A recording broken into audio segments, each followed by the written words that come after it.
Jai Gurudev, good morning everyone. My name is Someshwar. I welcome all of you on behalf of Art of Link organization to योग Vasishtha morning session. आज का यह रविवार Sunday special विशेष सत्र यहाँ पे रहेगा। अपने सारे जूम के पार्टिसिपेंट, अपने सारे फेसबुक के व्यूअर्स, अपने सारे यूट्यूब के व्यूअर्स, इन सभी का भी आज के इस सत्र में स्वागत है। रोज की तरह आज के सत्र की भी शुरुआत हम लोग 3 बार ओमकार का उच्चारण करके करेंगे। Will begin our session by chanting Om 3 times. आज का अपना विषय रहेगा, एक इंटरस्टेलर नाम की एक मूवी निकली थी। तो इंटरस्टेलर नाम की मूवी में बेसिकली एक अपना जो ब्रह्मांड है, उस ब्रह्मांड में अपना जो सृष्टि है, जिसको हम लोग पृथ्वी या वर्ल्ड उसको कहते हैं, ये पृथ्वी के पैरेलल और कोई ऐसा कोई प्लैनेट है क्या जहाँ पे इसके जैसा ही वातावरण हो सकता है, और फिर यहाँ पे जिस तरह से जीव सृष्टि निर्माण हुई उस तरह से ही वो जीव सृष्टि वहां पे भी सजीव बन के रह सकती है क्या? ऐसा क्यों हुआ, क्या हुआ? ये बड़ा इंटरेस्टिंग पार्ट है। तो मैं आशा करता हूँ कि आप यह मूवी ऑलरेडी देख चुके होंगे, या इस सत्र के बाद आपको इंटरेस्ट आएगा तो इसको जरूर आप देखेंगे। उससे रिलेटेड इस मूवी का जो हमने लास्ट टाइम जो रिव्यू लिया था, उस सत्र को हमने अभी मॉर्निंग के सेशन में भी देखा। ये यूट्यूब पे अपना एक अलग से प्लेलिस्ट है, स्पिरिचुअल एंड साइंटिफिक रिव्यू, वैज्ञानिक और आध्यात्मिक रिव्यू जो है ना, वो रिव्यू के प्लेलिस्ट के अंदर आपको ये वीडियो यहाँ पे मिल जाएगा। डे 75 में ये हुआ था। तो इस वीडियो को जब अपलोड करेंगे तो उसके लिंक्स भी इसके अंदर डिस्क्रिप्शन में आपको मिल जाएंगे। तो यहाँ पे बुक में से पढ़ने लायक कुछ नहीं है ऐसे, तो इट्स टोटल ओवरव्यू। जो योग वशिष्ठ के जो कॉन्सेप्ट है वही आपके लिए इसके इनपुट रहेंगे, और जो मूवी है वो मूवी देखना और उसकी स्टोरी जानना, और उसके भी ऊपर फिर कुछ प्रश्नोत्तर का जो होता है वो आज के सत्र में हम लोग इसको कवर करेंगे। इस मूवी में कई सारे कॉन्सेप्ट्स यूज किए हैं, वैज्ञानिक और योग वशिष्ठ के कॉन्सेप्ट्स, जैसे कि टाइम हो गया, काल, काल की गणना, स्पेस हो गया, जो अपना स्पेस आकाश तत्व जिसको हम लोग कहते हैं स्पेस हो गया, ग्रेविटी हो गया, गुरुत्वाकर्षण। तो ऐसे कई सारे कॉन्सेप्ट्स भी इस मूवी में, ब्लैक होल, ये कई सारे ऐसे कॉन्सेप्ट्स है जो वैज्ञानिक कॉन्सेप्ट्स है जिनको यहाँ पे इस मूवी में प्रयोग किया है। तो हम लोग क्या करेंगे, अभी 3 बार का ओमकार कर लेते हैं, देन फिर इस सत्र को आपके हवाले कर देंगे। फिर एक खुले चर्चा सत्र के माध्यम से जो भी इससे रिलेटेड कई सारे अपने प्रश्न मन में होते हैं, उन प्रश्नों के ऊपर हम लोग यहाँ पे चर्चा करेंगे। सब लोग आराम से बैठ जाए, लेट्स ऑल सिट कंफर्टेबली, आराम से बैठ जाए। रीढ़ की हड्डी सीधी कर ले, गर्दन सीधी कर ले, कंधों को ढीला छोड़ दे।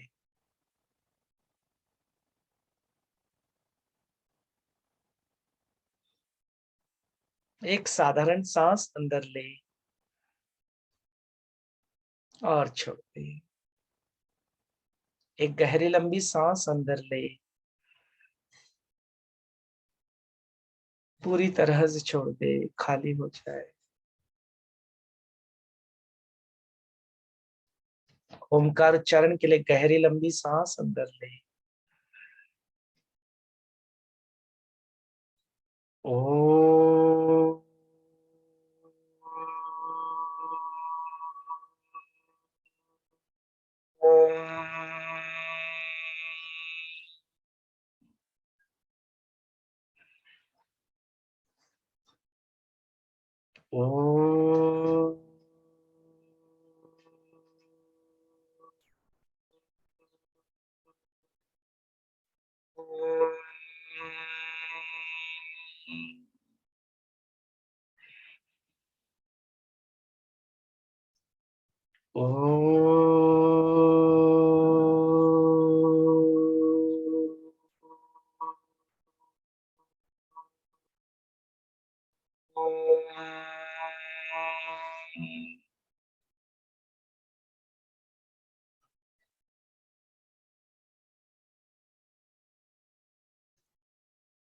slowly and gradually you may open your eyes।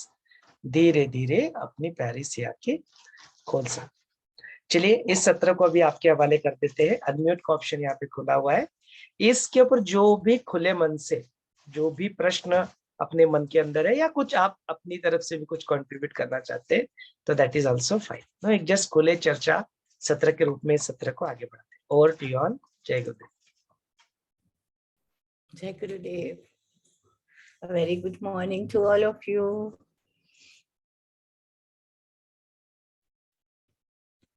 So Someshwarji, this picture that we saw now, it was a very beautiful one.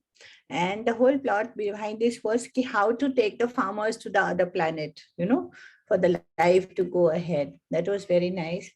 And how we saw gradually how it goes on, the concepts, of time, that is the time phobia, like एक दिन यहाँ पे कितना है, वहाँ कितना होता है, एक कल्प यहाँ पे है तो वो कैसे होता है, the time का, and of course the gravity, the parallel universe, we saw how it goes on, the black hole.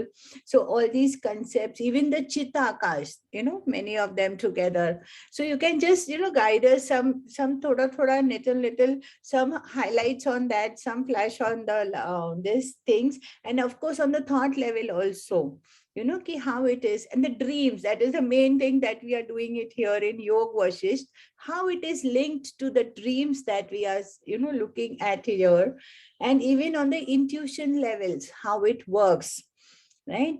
And how they, have a plan A, plan B, how to go ahead.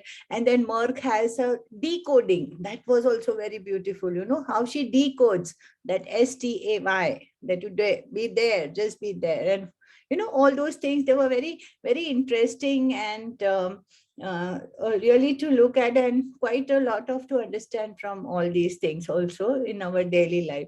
So kind of guide us to all these things. It will be very interesting again to hear it from you. Over to you. Yeah, thank you. जरूर जरूर संगीता जी। सो देखिए, इसमें कई सारे aspects है। एक aspect है कि एक मूवी है, एक कहानी है। जैसे हम लोग योग वशिष्ठ में कई सारी प्रकार की कहानियां सुनते हैं। So this one of the story, fiction है, साइंस फिक्शन के रूप में इसको देखा जाता है कि एक कहानी है। देन दूसरा एक एस्पेक्ट होता है, उस कहानी के अंदर कुछ कुछ चीजें जो है बहुत टेक्निकल है, साइंटिफिक है। तो शायद पहली बार जब मूवी देखते हैं तो समझ में नहीं आता। एक तो पहली बात वो इंग्लिश में मूवी, तो इंग्लिश ही कई लोगों को नहीं समझ में आता है। इसके लिए उसका हिंदी का ट्रांसलेशन, जो हमने वीडियो जो बनाया है, उस वीडियो के अंदर हम आपके सामने एक कहानी के रूप में एक हिंदी में उसका ट्रांसलेशन प्लॉट जो है वो अपने बताया, तो उसको भी आप सुन सकते हो। थोड़ा बहुत प्लॉट इधर डिस्कशन के लिए भी थोड़ा समझ लेते हैं, ज्यादा डिटेल में वर्णन पूरी मूवी के नहीं जाएंगे, बट जस्ट एक प्लॉट है, एक जस्ट बैकग्राउंड है, उसको भी यहाँ पे ले लेते हैं। तो एक कहानी होगी।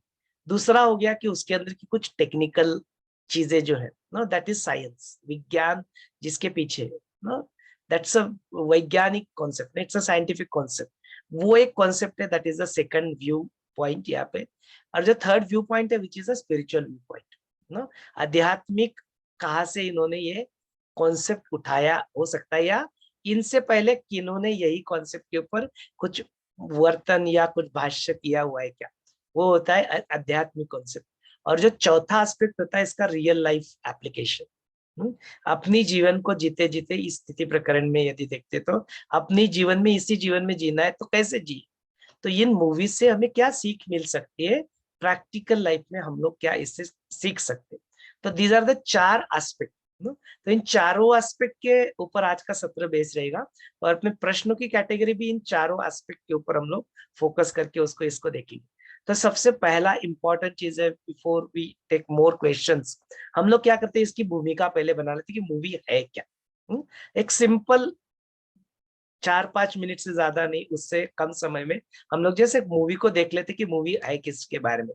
तो जैसे संगीता जी ने भी उसको बताया कि यहाँ पे अपना जो अर्थ है, इस पृथ्वी पे क्या हो रहा है, बहुत सारा क्लाइमेट चेंज की वजह से, जिसको हम लोग ग्लोबल वार्मिंग भी आज कहते हैं। और अब ये आप थोड़ा सा यूट्यूब के ऊपर रिसर्च करते हो तो यदि जिस तरह से यहाँ पे ग्लोबल वार्मिंग यहाँ पे हो रहा है, और जो टेम्परेचर अब अर्थ बढ़ रहा है, तो अराउंड बहुत ज्यादा समय की बात भी नहीं करते हो, 30-40-50 साल, ज्यादा से ज्यादा 100-200 साल के अंदर ही ना, इस ब्रह्मांड के अंदर इतने 100 साल का कोई मने बहुत ज्यादा मीनिंग नहीं रहता है।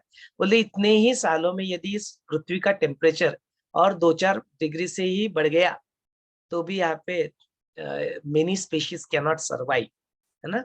उनके लिए यहाँ पे उन स्पेशीज को सर्वाइव करना विल बी एक्सट्रीमली डिफिकल्ट, माने दे विल बी एक्सटिंक्ट। कौन से अभी कितने स्पेशीज है यहाँ पे? तो today we are home to around 87 lakh, माने 8.7 मिलियन स्पेशीज यहाँ पे है ना। 87 लाख। देखो ये 87 लाख जो फिगर जो आज अभी है ना, समहाउ अपने ऋषि मुनियों को ये फिगर पहले से पता था। आपने बहुत बार अपने शास्त्रों में इस चीज को बार बार पढ़ा होगा, जब जन्म मृत्यु के चक्र की जब बात आती है, चलते मनुष्य जन्म मिलने से पहले तुम्हें 84 लाख योनियों से गुजरना पड़ता है। How did they know? आज तो साइंस है, so we have calculated it, we are tracking it. तो बोलते we are home, the earth is home to 8.7 million species because we are tracking. उन्होंने कैसे ट्रैक किया होगा? ये ज्ञान उनको कहाँ से मिला होगा? 84 लाख योनिस होती है, माने देखो there is something more to mathematical calculation. There are certain some amount of information या जो नॉलेज जिसको कहते हैं हम लोग, वो कहीं और से भी, कहीं और स्रोत से भी वो तुम्हें मिल सकता है। ये इस बात का इंडिकेशन है।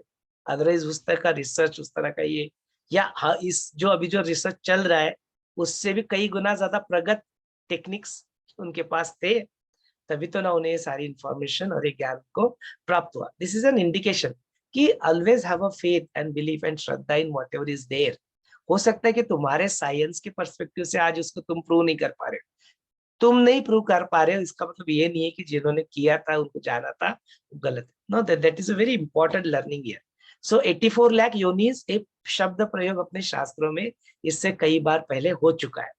तो दे समहाउ न्यू कि इतने सारे स्पेशीज होते, इतने सारे योनिस होते हैं। So today we are 88 point. आवाज नहीं आ रही रोहिणिया जी? आवाज आ रही है, राइट? यस रोहिणिया जी, आपको थोड़ा सा अपना स्पीकर फोन का वॉल्यूम थोड़ा सा आप बढ़ा सकते हैं। तो या तो फिर एक्सटर्नल स्पीकर फोन या हेडफोन का कुछ तो प्रयोग कीजिए। Technically there is no problem in the sound. तो कहते हैं कि right now today we are 8.7 million species, और यदि हम लोगों ने आज कुछ उसके ऊपर एक्शन नहीं लिया to control the global climate, then हो सकता है कि ऐसे ही टेम्परेचर बढ़े और फिर स्लोली एंड ग्रेजुअली कई सारे स्पीशीज जो है दे विल बी एक्सटिंक्ट। हो ही जाएगा। जब ओजोन का जब लेयर फटा था तो वो अभी वो रिक्रिएट हो गया है। तो दैट इज दैट, इसलिए आप वो जो मेक द मून स्माइल करके एक वीडियो है बाबा का, उसको आप जरूर देख लेना, मेक द मून स्माइल, है ना। तो उसमें ये कई सारी इंफॉर्मेशन वहां पे आती है। So I will not repeat that also, उसकी भी रिपीटेशन की यहाँ पे आवश्यकता नहीं है। तो इसलिए it's very important to take care of your planet. Gurudev बोलते वही पूजा है। तुम्हारे यहाँ पे जो पंच तत्व है, जो नियति ने तुम्हें जो आकाश तत्व है, जल तत्व है, पृथ्वी तत्व है, वायु तत्व है, ये सब कुछ जो तुम्हें प्रदान किया उसी की वजह से तुम्हारा जीवन है। तो उसको ठीक से मेंटेन करना, उसको पोल्यूट ना करना, ये तुम्हारा it's part of your Dharma, it's your duty. कर्म अपना धर्म है, वो तुम्हें निभाना चाहिए, कर्तव्य है, निभाना चाहिए। नहीं तो फिर देन यू और your next generation will have to pay for that. And ऐसा हो भी रहा है, हम लोग देखते हैं। So looking forward with an optimistic view या hopeful view, हम लोग बिल्कुल इस बात को समझ के कुछ तो ऐसे सेवा के कार्यों में जुट जाएंगे जिसकी वजह से ये सारा चीज ऐसे लेवल पे हमको ना आ पहुंचे जिस तरह से इंटरस्टेलर मूवी में दिखाया। तो होता क्या है इंटरस्टेलर मूवी में, वो वहां पे जो इस तरह से ही होने की वजह से जो अपना जो एनवायरनमेंट है वो खराब हो जाता है, पृथ्वी का वातावरण खराब हो जाता है। और उसमें कई सारे धूलिकण जो पार्टिकल से आते हैं, वो धूलिकण के पार्टिकल से होता क्या है कि कई सारे जो क्रॉप्स होते हैं, जो अपने जो उपज जो होती है, वो क्रॉप्स धीरे धीरे वहां पे उपजाऊ जमीन जो है अपना उपजाऊ नहीं से बंजर हो जाती है। और कई सारे क्रॉप्स है वो तो एक्सटिंक्ट हो जाते हैं, है ना। वो रहते ही नहीं है, मतलब they are not able to produce those crops. So धीरे धीरे धीरे प्लैनेट से अलग अलग अलग अलग प्रकार के जो क्रॉप्स है वो एक्सटिंक्ट हो रहे हैं, माने वो उपजते नहीं है अभी, no, they are not able to reproduce that. इसकी वजह से क्या होता है, उनका ऐसा कैलकुलेशन रहता है कि और 30 साल 40 साल में ये पृथ्वी के ऊपर ये बंदी हो जाएगा, and you will not have any food to eat, and then you will be also extinct, तुम भी खत्म हो जाओ। उपाय क्या है फिर? बोलते यहाँ पे उन्होंने दो उपाय सुझाए होते हैं। एक पहला जो उपाय होता है कि जो सारे के सारे जो लोग यहाँ पे हैं उनको क्या करे, और कोई ऐसा लोकेशन ढूंढ के निकाले जो पृथ्वी जैसा वातावरण वहां पे हो और वहां पे स्पीशीज सर्वाइव कर सकते हैं, जहाँ पे वाटर है, जो ऑक्सीजन है, इस तरह से जो अपने को लगता है उस तरह का वातावरण वहां पे हो, will be able to survive. ऐसे कोई प्लैनेट को सर्च करना ये पहला ऑपरेशन रहता है। तो उसी ऑपरेशन के तहत उन्होंने पहले कुछ साल पहले, 10-20 साल पहले, 30 साल पहले, उन्होंने कुछ और एक अपना यान वहां पे भेजा होता है, सैटेलाइट, कि जिसमें 10 या कुछ ऐसे साल दिखा है, उसमें पहले उन्होंने भेजा होता है, और they are suppose to search such planet. तो ऐसे करके जो पहली जो टीम गई होती है उनमें से 3 जगह से, 3 प्लैनेट से उनको सिग्नल्स आते रहे कि यहाँ पे चांसेस है। तो पहला प्लैनेट होता है, दूसरा प्लैनेट होता है, तीसरा प्लैनेट, तो ये सारे प्लैनेट दे आर कोई और ही आकाश गंगा में है। तो इंटरस्टेलर, इसलिए दैट मूवी का नाम is Interstellar, it is between the two तारामंडल, आकाश गंगाएं जो थे बिटवीन दो। तो उसमें से कैसे ट्रैवल करते होते उसका भी तरीका उन्होंने खोज चुके थे, लेकिन वो पता नहीं था। तो इसलिए देखते कि there is something called as wormhole कहते हैं। तो जिसको बेसिकली एक तुम्हारी आकाश गंगा रहती है, दूसरी आकाश गंगा रहती है, उसको बीच में से जोड़ने वाला कुछ जो ऐसा होल होता है, जो स्पेस होती है, उसको वर्म होल कहा गया। तो बोलते हैं वो वर्म होल का प्रयोग करके क्या करते हो, जल्दी सर जा सकते हैं। अदरवाइज जैसे डिस्टेंस से ट्रैवल करे तो it will take ages and they will not be able to reach. तो ऐसे कुछ कुछ टेक्निक्स भी यहाँ पे बताए। Wormhole, then black hole, ये सारे टेक्निकल टर्म्स है, साइंटिफिक इसमें आते हैं। एस्ट्रोनॉमी में जिनको इंटरेस्ट है, और जरूर कई सारी यूट्यूब पे वीडियो मिल जाएंगे आपको, इनके ऊपर खोज कीजिए, वो वीडियोस को देख लेना। वर्म होल, वो फिर अब ग्राफिक्स वगैरह थोड़ा 3D वगैरह करके बताते हैं, समझने में काफी आसानी हो जाती है। तो बोलते वैसे वर्म होल होते हैं, वैसे ब्लैक होल भी होते हैं। ब्लैक होल क्या है, तो बोलते ब्लैक होल माने ऐसे ट्रेमेंडस सेंटर ऑफ एनर्जी जो है अपने आप को पुल करता है, तो उसके बीच में जो आएगा बोलते वो सब कुछ को वो अब्जॉर्व कर लेता है, फिर उसके बाद में फिर से वो बाहर निकलते नहीं निकलते अलग ही बात हो जाती है। बोलते उस कई तो और नए आयाम आपको वहां पे पता लगते हैं। तो वो भी वहां पे कंसेप्ट यहाँ पे बताया गया। तो इसी तरह से ये जो सारी जो चीजें, उनका पहला जो यार, देन सेकंड जो प्लान होता है कि अभी जो उनकी जो पहला जो टीम गया, उन्होंने जितने प्लैनेट्स पे वो गए, ट्रैवल किए, वहां पे से 3 प्लैनेट से इनको कुछ सिग्नल्स आते हुए दिखाई देते। They are getting the signals from them, so that is going on from last 6-7 years, इनको सिग्नल्स वगैरह मिल रहे हैं। Based on that they make a plan. तो they want to go and evaluate it, जो जहाँ से सिग्नल आ रहे हैं वहां पे जाए, वहां पे इवेल्युएट करे, और वो वातावरण यदि है तो then we will teleport there. That is one plan, that is a plan A, teleporting. उसके लिए जो यहाँ पे जो साइंटिस्ट रहते हैं, उनको वहां पे ग्रेविटी का इक्वेशन जो होता है, इक्वेशन सॉल्व करना होता है, कि वो इक्वेशन सॉल्व हो जाएगा तो फिर वो वहां पे जा सकते हैं। देन इन बिटवीन क्या था कि जो एक पायलट दिखाया, जो फार्मर दिखाया है, बिकॉज वो ऐसी सिचुएशन में वो अपना नासा का पायलट होता है, वो उस जॉब छोड़ के वो फार्मिंग में लग जाता है, because that is become survival now. तो वो उपज करने में लग जाता है, एंड देन उसमें वो उसको ऐसे कुछ मैसेजेस वगैरह मिलते हैं, वो जो जहाँ पे संगीता जी ने बात किया स्टे वगैरह का। तो बोलते इस तरह से जब वो पूरे पृथ्वी का वातावरण खराब हो जाता है, और उससे तो वन फाइन डे उनके घर में ना, उनको एक पर्टिकुलर रूम रहती है, एक बुक शेल्फ दिखाया गया, और बोलते वो बुक शेल्फ के सामने ऐसा जो बहुत सारी धूल मिट्टी आती है, और वो धूल मिट्टी से कुछ तो ऐसे बार बार बार बार वाली आकृति तैयार हो जाती है। फिर वो दोनों डिकोड उसको करना चाहते हैं, तो उस वक्त तो डिकोड हो नहीं पाता, या जो मर्फ जो रहती है, वो फार्मर की, जो कुपर नाम का फार्मर, उसकी जो लड़की रहती है मर्फ करके, वो उसको डिकोड कर लेती है, लेकिन उसकी बात कोई सुनता नहीं। वो जब वो मर्फ कुछ एक पर्टिकुलर जो साइंटिस्ट रहते हैं, नासा के साइंटिस्ट, समहाउ उससे वो बारकोड मिल जाता है, और उस लोकेशन पे वो लोग पहुंच जाते हैं, मर्फ और ऊपर। और फिर वहां पे जो नासा की जो रियल जो मीटिंग है, उसके बारे में, वो सीक्रेट मिशन जो चलते रहता है, ऐसे इसके बारे में, टू ट्रांसपोर्ट, तो उसके ऊपर they also become the part of that, and then that Cooper has to travel, he is a pilot. तो वो जो सैटेलाइट जो होता है, जो अपना यान जो होता है, उसको चलाने में माहिर होता है, तो उसको लेके जाना, दैट इज द प्लान। तो उसमें वो उस टीम का हिस्सा बन जाता है। तो उसके लिए जब वो और एक फिर ऐसा परिस्थिति आती है जहाँ पे और उसको कुछ ऐसे बारकोड मिलते हैं ग्रेविटी की वजह से, और मर्फ उसको डिकोड करती है, उसमें उसको लिखा होता है स्टे, माने उसको बताती है वो ऊपर को कि तुम जाओ मत, जाओ मत, जाओ मत। बट आइडिया इज दैट कि कूपर इज ऑलरेडी गॉन, मतलब वो पिछले इसमें ही गॉन है, बट वो उसको कम्युनिकेट करता है, वो सारी चीजें बाद में क्लियर होती है एंड ऑफ द मूवी। तो वो उसको लगता है ये इमोशनल है, बच्ची है इसलिए ऐसे रोक रही मुझे, लेकिन मुझे तो जाना है, वो निकल जाता है, जाना ही होता है उसको ऐसे भी, और निकल जाता है। तो फिर जब उनका जो यान होता है वो आगे बढ़ता है, और वो जो तीनों प्लेनेट को विजिट करते हैं, तो पहला जो प्लेनेट को विजिट करते हैं वो लोग ना, तो वहां पे वो बहुत पूरा का पूरा जो प्लेनेट रहता है इट्स अंडर वाटर, वाटर होता है लेकिन इट्स अंडर वाटर। और जैसे वो वहां पे जाते हैं, वहां पे बिल्कुल ऐसे सुनामी की तरफ, बिल्कुल ऐसे कुछ कुछ 40-40 30-30 किलोमीटर दूर बड़े वेव्स वहां पे चलते रहते, तो वहां पे तो संभव नहीं है ना। तो लेकिन उनके जब जो पहला जो टीम गया होता है, वो टीम वहां पे अभी भी मतलब जस्ट अभी डिस्ट्रॉय हो जाता है, कुछ कुछ घंटों पहले डिस्ट्रॉय होता है, लेकिन बोलते वहां का 1 घंटा और जो अपनी पृथ्वी रहती है वहां पे 7 साल बीत जाते हैं, इसलिए इनको 7 साल तक सिग्नल मिलते रहते हैं, इनको लगता है अभी भी है, बट देयर 1 आवर में वो जाके वहां पे वो फिनिश भी हो चुके हैं। तो ये लोग भी वहां पे जाते हैं, ऐसे करते हैं, तो इनका भी वहां पे वो 1 घंटा बीत जाता है, और बोलते हैं ऐसे उनके 7 साल निकल जाते हैं पृथ्वी के ऊपर, वहां पे 7 साल हो जाते हैं। No then they have the another option called second planet. तो वो सेकंड प्लैनेट के ऊपर जाते हैं, वहां से भी उनको सिग्नल मिलते रहते हैं। तो वहां पे सेकंड प्लैनेट में उनका जो पहले वाले टीम का जो कैप्टन रहता है वो पे रहता है, उसने अपने आप को हाइबरनेट कर लिया था।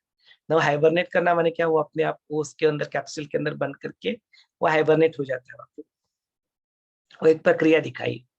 अह उसके पीछे भी साइंस है, केमिकल्स है, I will not get to details of that.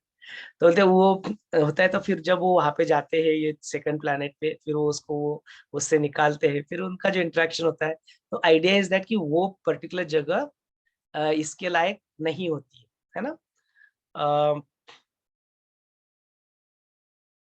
Transcript ठीक है। तो फिर वहां पे वो जिस तरह से जाते हैं, तो वहां पे उनको पता लगता है कि जो उसने जो बंदे ने जो इंफॉर्मेशन को भेजी होती है वो इट्स अ रॉन्ग इंफॉर्मेशन। वहां पे कोई प्लैनेट, पृथ्वी जैसा प्लैनेट रहने लायक होता नहीं है, बट वो अपनी जान बचाने के लिए वो क्या करता है, रॉन्ग इंफॉर्मेशन, रॉन्ग सिग्नल्स को भेजते रहता है। तो ये प्रॉब्लम हो जाता है, वो जाके उनको पता था, फिर वो उनको मारना चाहता है, somehow they are able to escape from that planet. वो जो एडमंड जो रहता है वो भी क्या करता है, उस उनके साथ एस्केप हो जाता है, and then he wants to that, जो स्पेसशिप जो रहता है उस स्पेसशिप को लेके he wants to come back. तो बोलते हैं उसमें भी उसका एक्सीडेंट हो जाता है समहाउ, ये जो कूपर और उसके जो और एक साथी रहती है ना, वो दोनों मिलके somehow they are able to take back the control of that spaceship. अभी स्पेसशिप के पास जो फ्यूल रहता है उसमें दो ही पॉसिबिलिटीज हो सकती है। तो उसमें क्या होता है, जो थर्ड प्लैनेट रहता है वहां से भी सिग्नल मिलते हैं, तो वो लड़की को क्या करता है, उधर भेज देता है, और खुद नए इसमें उसका जो एन का जो अलग हिस्सा होता है उसमें से लेके वो स्पेसशिप पे बैठ के he enters into Cooper enters into black hole.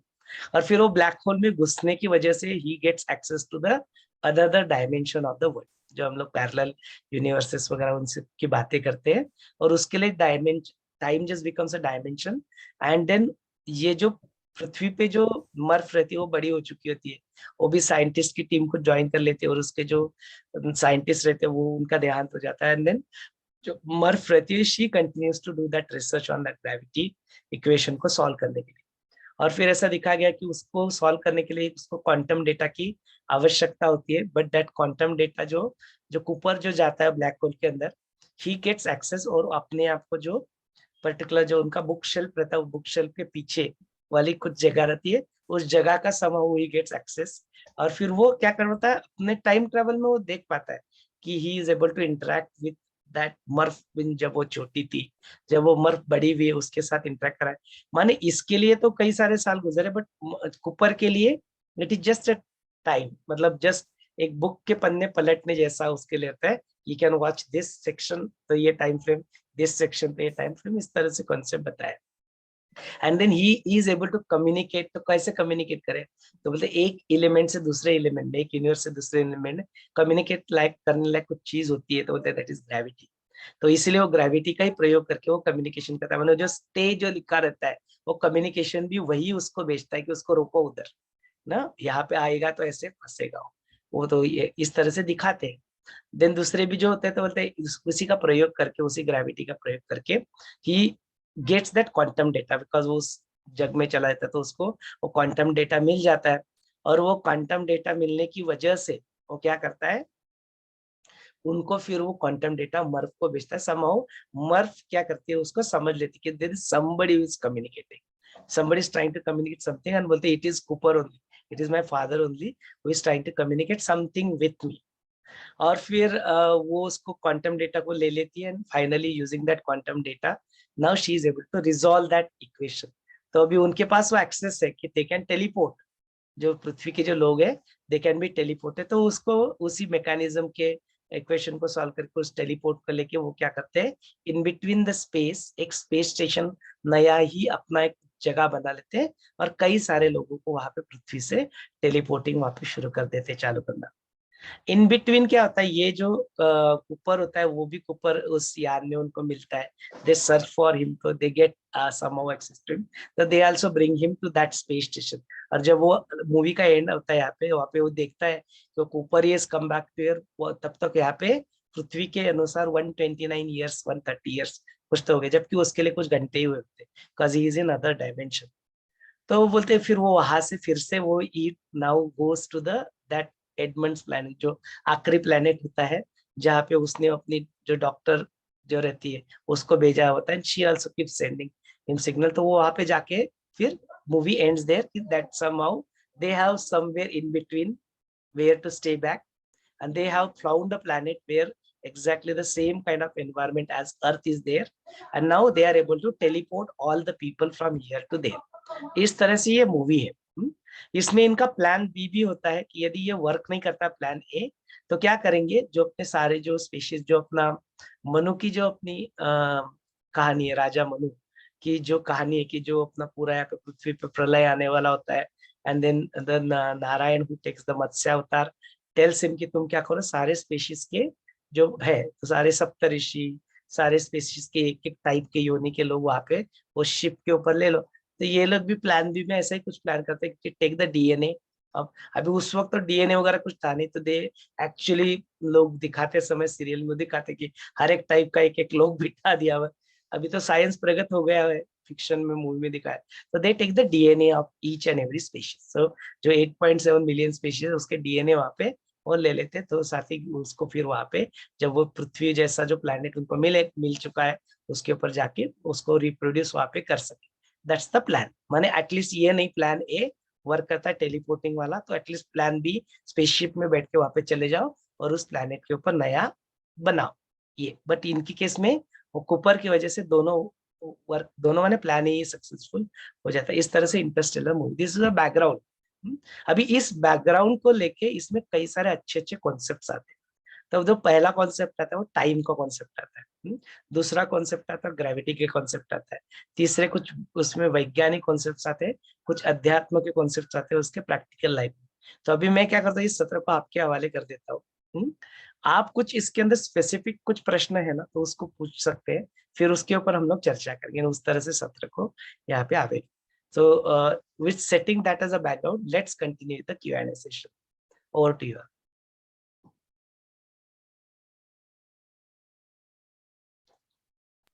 Yeah. So shall we go like, first we'll take the time aspect and then we will have it on that, or you want all the questions together? One by one, हम लोग actually चर्चा सत्र की तरह, मतलब we will actually take any one of the question and multiple people can comment on it. So it will be an interactive session. Yeah. Yes, perfect. That is what it is. And so seeing this movie Interstellar, the concepts which we saw there was, first one was a time phobia, right? So in the same way, how it is shown there कि धरती पे 7 साल बीत जाते हैं, लेकिन वहां पे एक फ्रैक्शन में ही उसको वो सब कुछ दिखता है, अपने बेटी का बड़ा होना, बात करना, वो करना, या उसका पास्ट जो उसको he sees there. So the same thing is over here also, एक कल्प बीत जाता है, and then that is equal to 4 yugas, and that is a 1 day of Brahma. And when Brahma finishes his life, then it becomes 1 day of Vishnu. So all this whole length, what is explained here, can you can you explain us some more deeply in this, how this time relevant is explained in Yog Vasisht from this movie? Sure. So समय जो है, समय के बारे में थोड़ा बात कर लेते हैं। टाइम, तो हमारे लिए टाइम क्या है? हमारे लिए टाइम है जो पृथ्वी जो है अपने एक्सिस के वो आजू बाजू में घूम रही है। आजू बाजू में घूम रही है तो सूरज उसको घूमते हुए देखता है। उसी को हमने क्या कर दिया, 24 आवर्स में उसको डिवाइड कर लिया, 24 घंटा उसको मान लिया, और हर एक घंटा 60 मिनट का मान लिया। उसके अंदर भी उसके और 60 भाग कर दिए तो उसका 1 सेकंड मान लिया। So that is what is time for अस।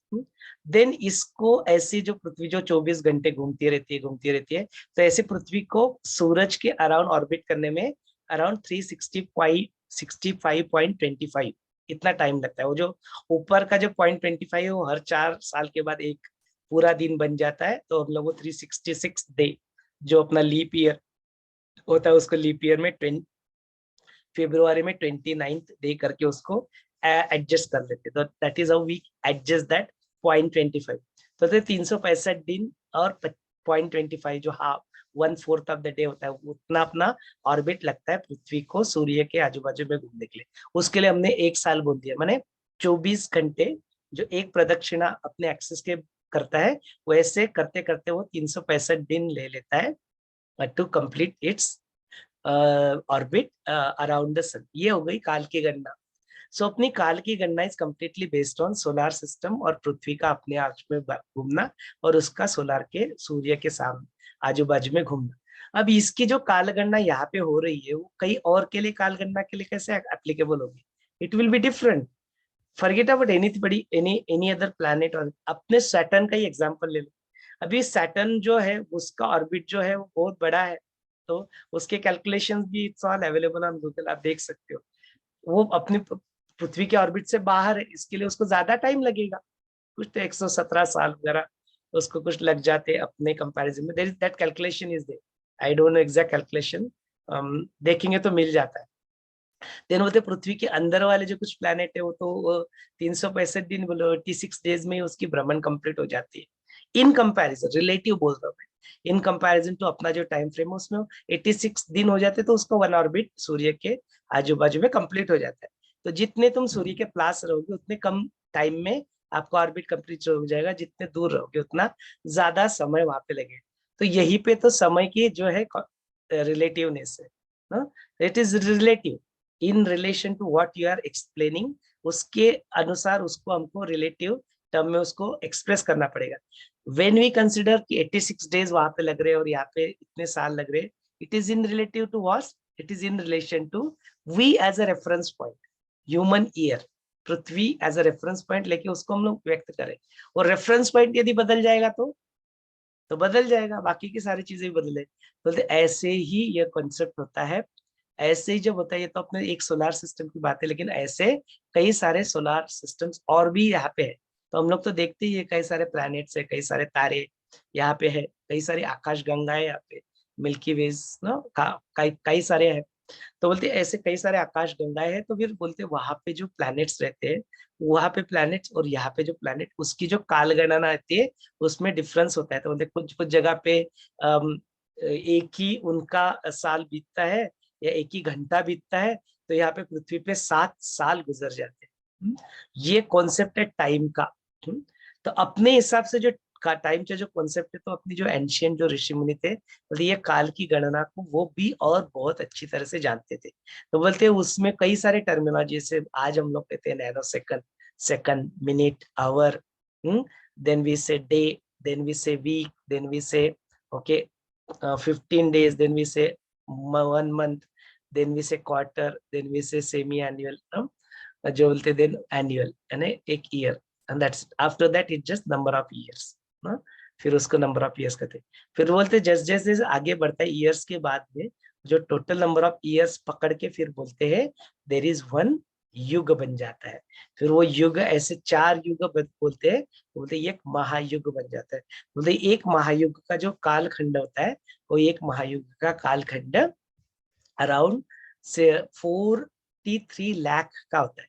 माने करीब करीब 17 लाख का जो होता है सतयुग, देन उसके बाद में 12 साढ़े 12 लाख का जो होता है वो अपना त्रेता युग, देन उसके बाद में 8 साढ़े 8 लाख सालों का जो होता है वो द्वापर युग, और जो 4 पॉइंट ये होता है 4.5 4.32 कुछ होता है, तो उतने लाख का जो होता है वो होता है अपना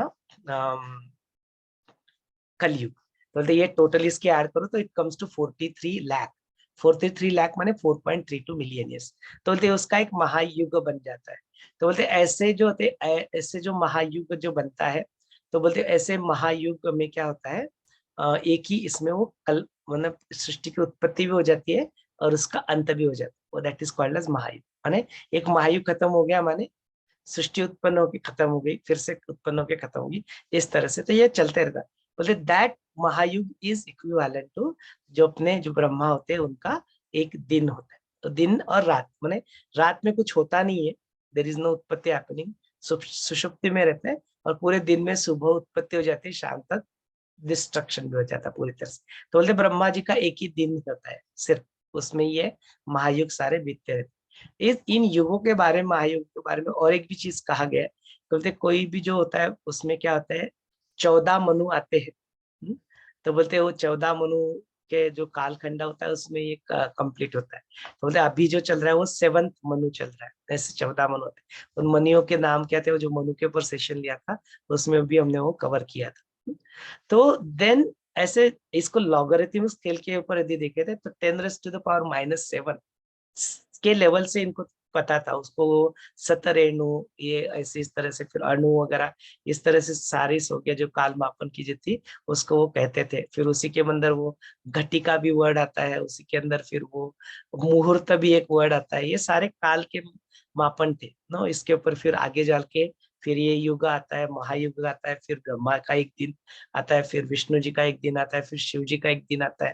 बोलते ये सारी ऐसे काल गणना आती है। तो इसकी वजह से यदि 100 साल हमने पृथ्वी के कंसिडर किए और वैसे ही 100 साल ब्रह्मा के कंसिडर किए, तो बोलते ये कैलकुलेशन का जो है, तो बोलते it comes to under 310 trillion years, human years. 310 trillion years इतना जो है ब्रह्मा जी का आयुष्य होता है। और उनका एक दिन विष्णु का, फिर उनके 100 साल विष्णु का एक दिन, और उन विष्णु के 100 साल शिव का एक। माने इनकी कालगणना ने कंसेप्ट मतलब न भूतो न भविष्य थे, उसका कैलकुलेशन तुम करते रहो और it will be like that. इस तरह से ये लोग जानते थे उस वक्त। माने कितना सही चीज है, जब अब तक का जो मॉडर्न साइंस और जो काल की गणना आज हम लोग जिस तरह से जानते थे, उस तरह का एक्सेस ना होने के बावजूद भी, या उससे कुछ और ही लेवल का प्रगत एक्सेस होने की वजह से इस तरह की काल गणना का कॉन्सेप्ट वहां पे अपने यहाँ पे जो ऋषि मुनि है उन्होंने यहाँ पे दिया है। तो बोले इस काल की गणना में ये जो हमने देखा वो ह्यूमन ईयर्स, और उसके इन एसोसिएशन विद दैट बाकी के जो कालखंड है, इट इज सापेक्ष। इसको कहते हैं रिलेटिवनेस, इसको सापेक्षता कहते हैं। तो आइंस्टाइंस थियरी ऑफ रिलेटिविटी भी it's based on around this only. तो वहां पे वही कहा जाता है कि if you are able to travel more than the speed of light, then फिर you will be able to travel, time travel आपका हो जाएगा। बिकॉज अपना सारा जो कॉन्सेप्ट है it's based on that only. तो वो है, will not go into detail of that also, Einstein theory of relativity. कई सारे वीडियोस यूट्यूब पे अवेलेबल है, आप जरूर उसको देख भी सकते हैं। नाउ इसमें एक और एक इम्पोर्टेंट जो आता है टाइम के कॉन्सेप्ट के बारे में, तो बोलते हैं टाइम अपने लिए it is not a dimension. जैसे कि अपने को we live in a 3D world, है ना। अपना डायमेंशन कितना है, 3। कौन से डायमेंशन, एक्स वाई जेड। उसको ऊपर नीचे कर दो तो 6 हो जाएंगे पॉजिटिव और निगेटिव करके। तो 3 डायमेंशन है बेसिकली, मूल जो है 3 dimension. Time is not a dimension for अस।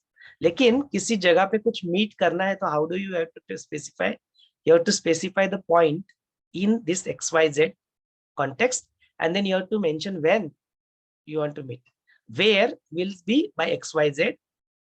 और अपने जो लॉजिट्यूड लैंडिट्यूड जिसको हम लोग कह सकते हैं, पृथ्वी पे कहे तो लैजिट्यूड लैंड, स्पेस में कहे तो xyz बोलना पड़ेगा। तो उस पॉइंट पे कब मिले, तो बोलते you have to mention the time also. तो टाइम भी बताना पड़ता है कि इस डेट में इस टाइम के ऊपर वी हैव टू मीट, है ना। तो द टाइम, मतलब कुछ लोगों के लिए जो इस 3D वर्ल्ड के बाहर निकलते हैं, इस रिलाम से बाहर निकलते हैं, कुछ और आयाम में निकलते हैं, उनके लिए time becomes also X Y Z में जैसे हम लोग ट्रैवल कर रहे हैं, वैसे time is just another 4th dimension for them. तो दे कैन जस्ट ट्रैवल। तो वही कूपर के साथ होता है, is able to interact with the that young girl, and then he is able to interact with the youth जो मर्द बन चुकी है ना, 30-35 years की जो लेडी बन चुकी है, उसके साथ भी वो कूपर इंटरेक्ट कर पाता है, because it is just dimension for him. इसलिए जो ऋषि मुनि कहते हैं, जो जो इसके काल के परे जाते हैं, इनको इसलिए त्रिकालदर्शी कहा जाता है। तो जो त्रिकालदर्शी वाली जो बात है ना, वो बिल्कुल ऐसे मिथ्या वाली बात नहीं है। बोलते वो त्रिकालदर्शी because they go beyond, they have some access to the information और to the world which is beyond this XYZ dimension. इसलिए वो टाइम को भी एज ए डायमेंशन की तरह देख पाते हैं, एंड दे आर त्रिकालदर्शी, they are able to see. उनके लिए वो तीनों काल एक ही जगह पे, just dimension for them. So ये कई सारे इंसाइट्स है which is purely related to time, समय के ऊपर ही है।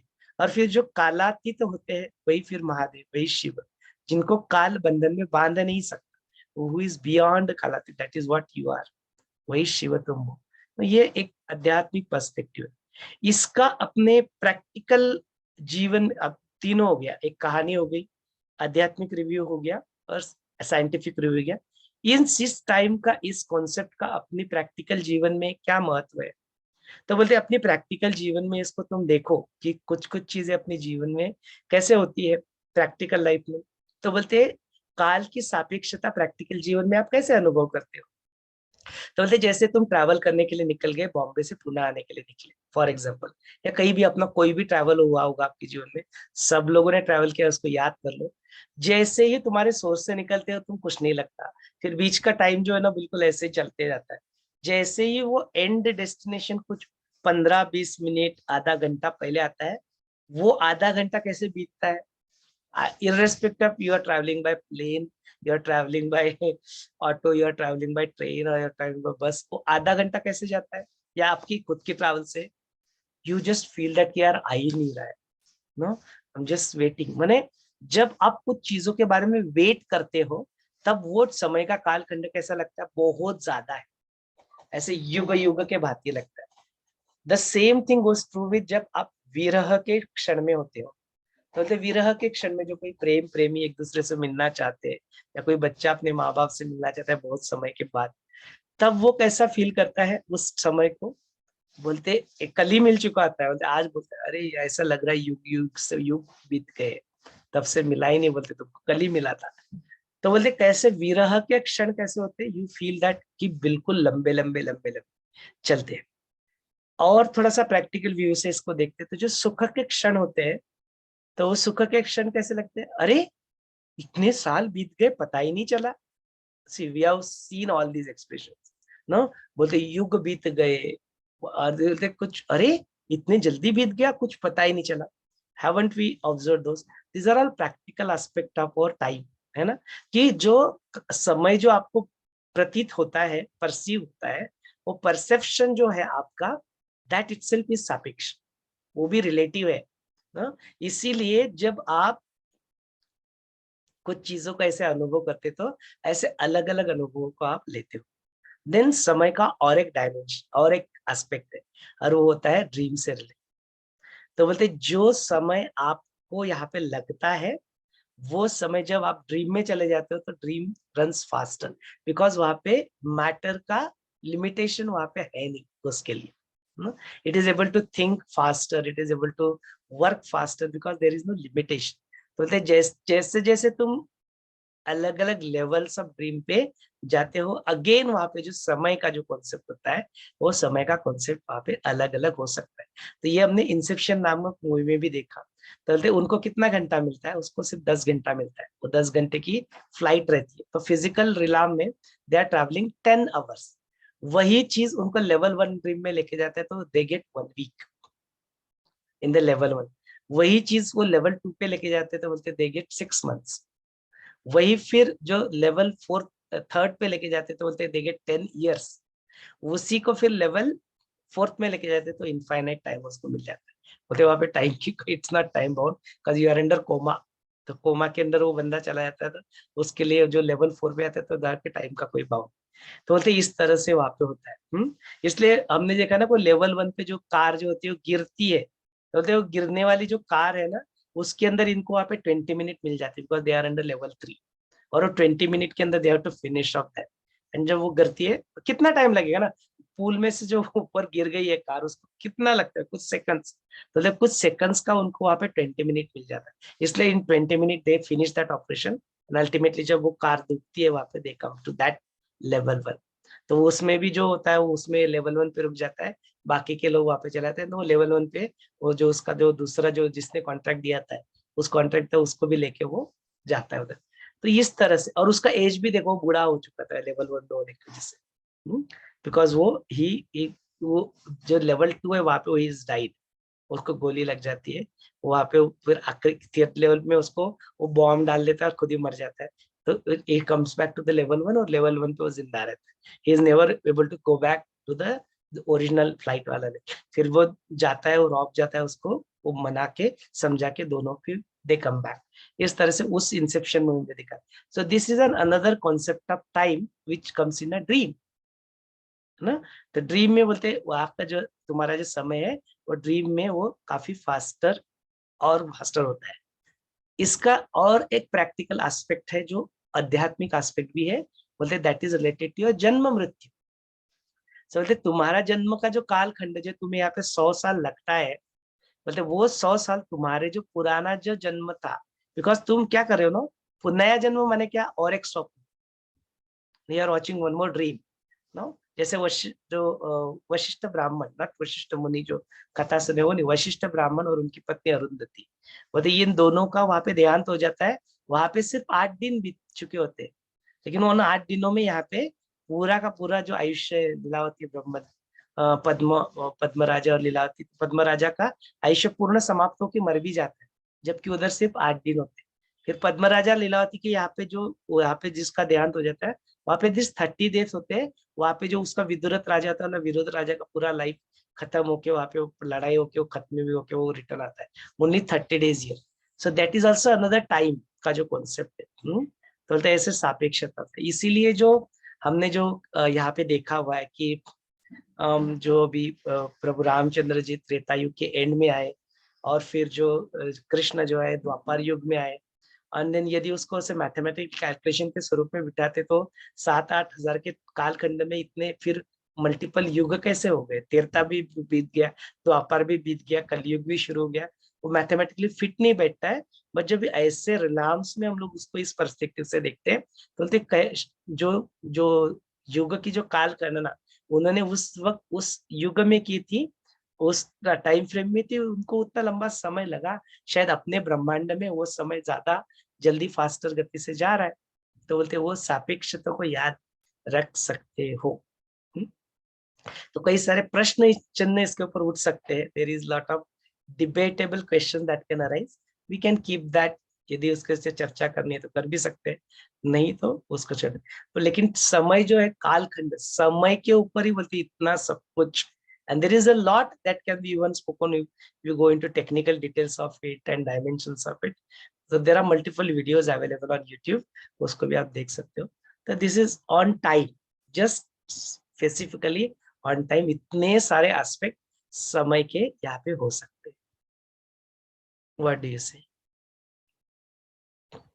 Fabulous. So nicely you have explained, dot to dot to dot. Exactly. Yeah. So if anybody has any questions on time, they can come up. कोई प्रश्न हो तो you can ask now, or perhaps then otherwise we can move to the next aspect what we have seen. Time के ऊपर जो युग के जो काल संकल्प थे, उसमें गरिमा जी ने एक वीडियो के बारे में बात किया था कि भैया किसी का और तो एक सेशन है जिसमें इसके बारे में बात। तो Garima ji, if you listen to that video, can you throw some light on that, what is it that you saw in that video, or if you have access to that video, और आप कुछ उसमें से जो कुछ भी सुना था, if you remember something out of it.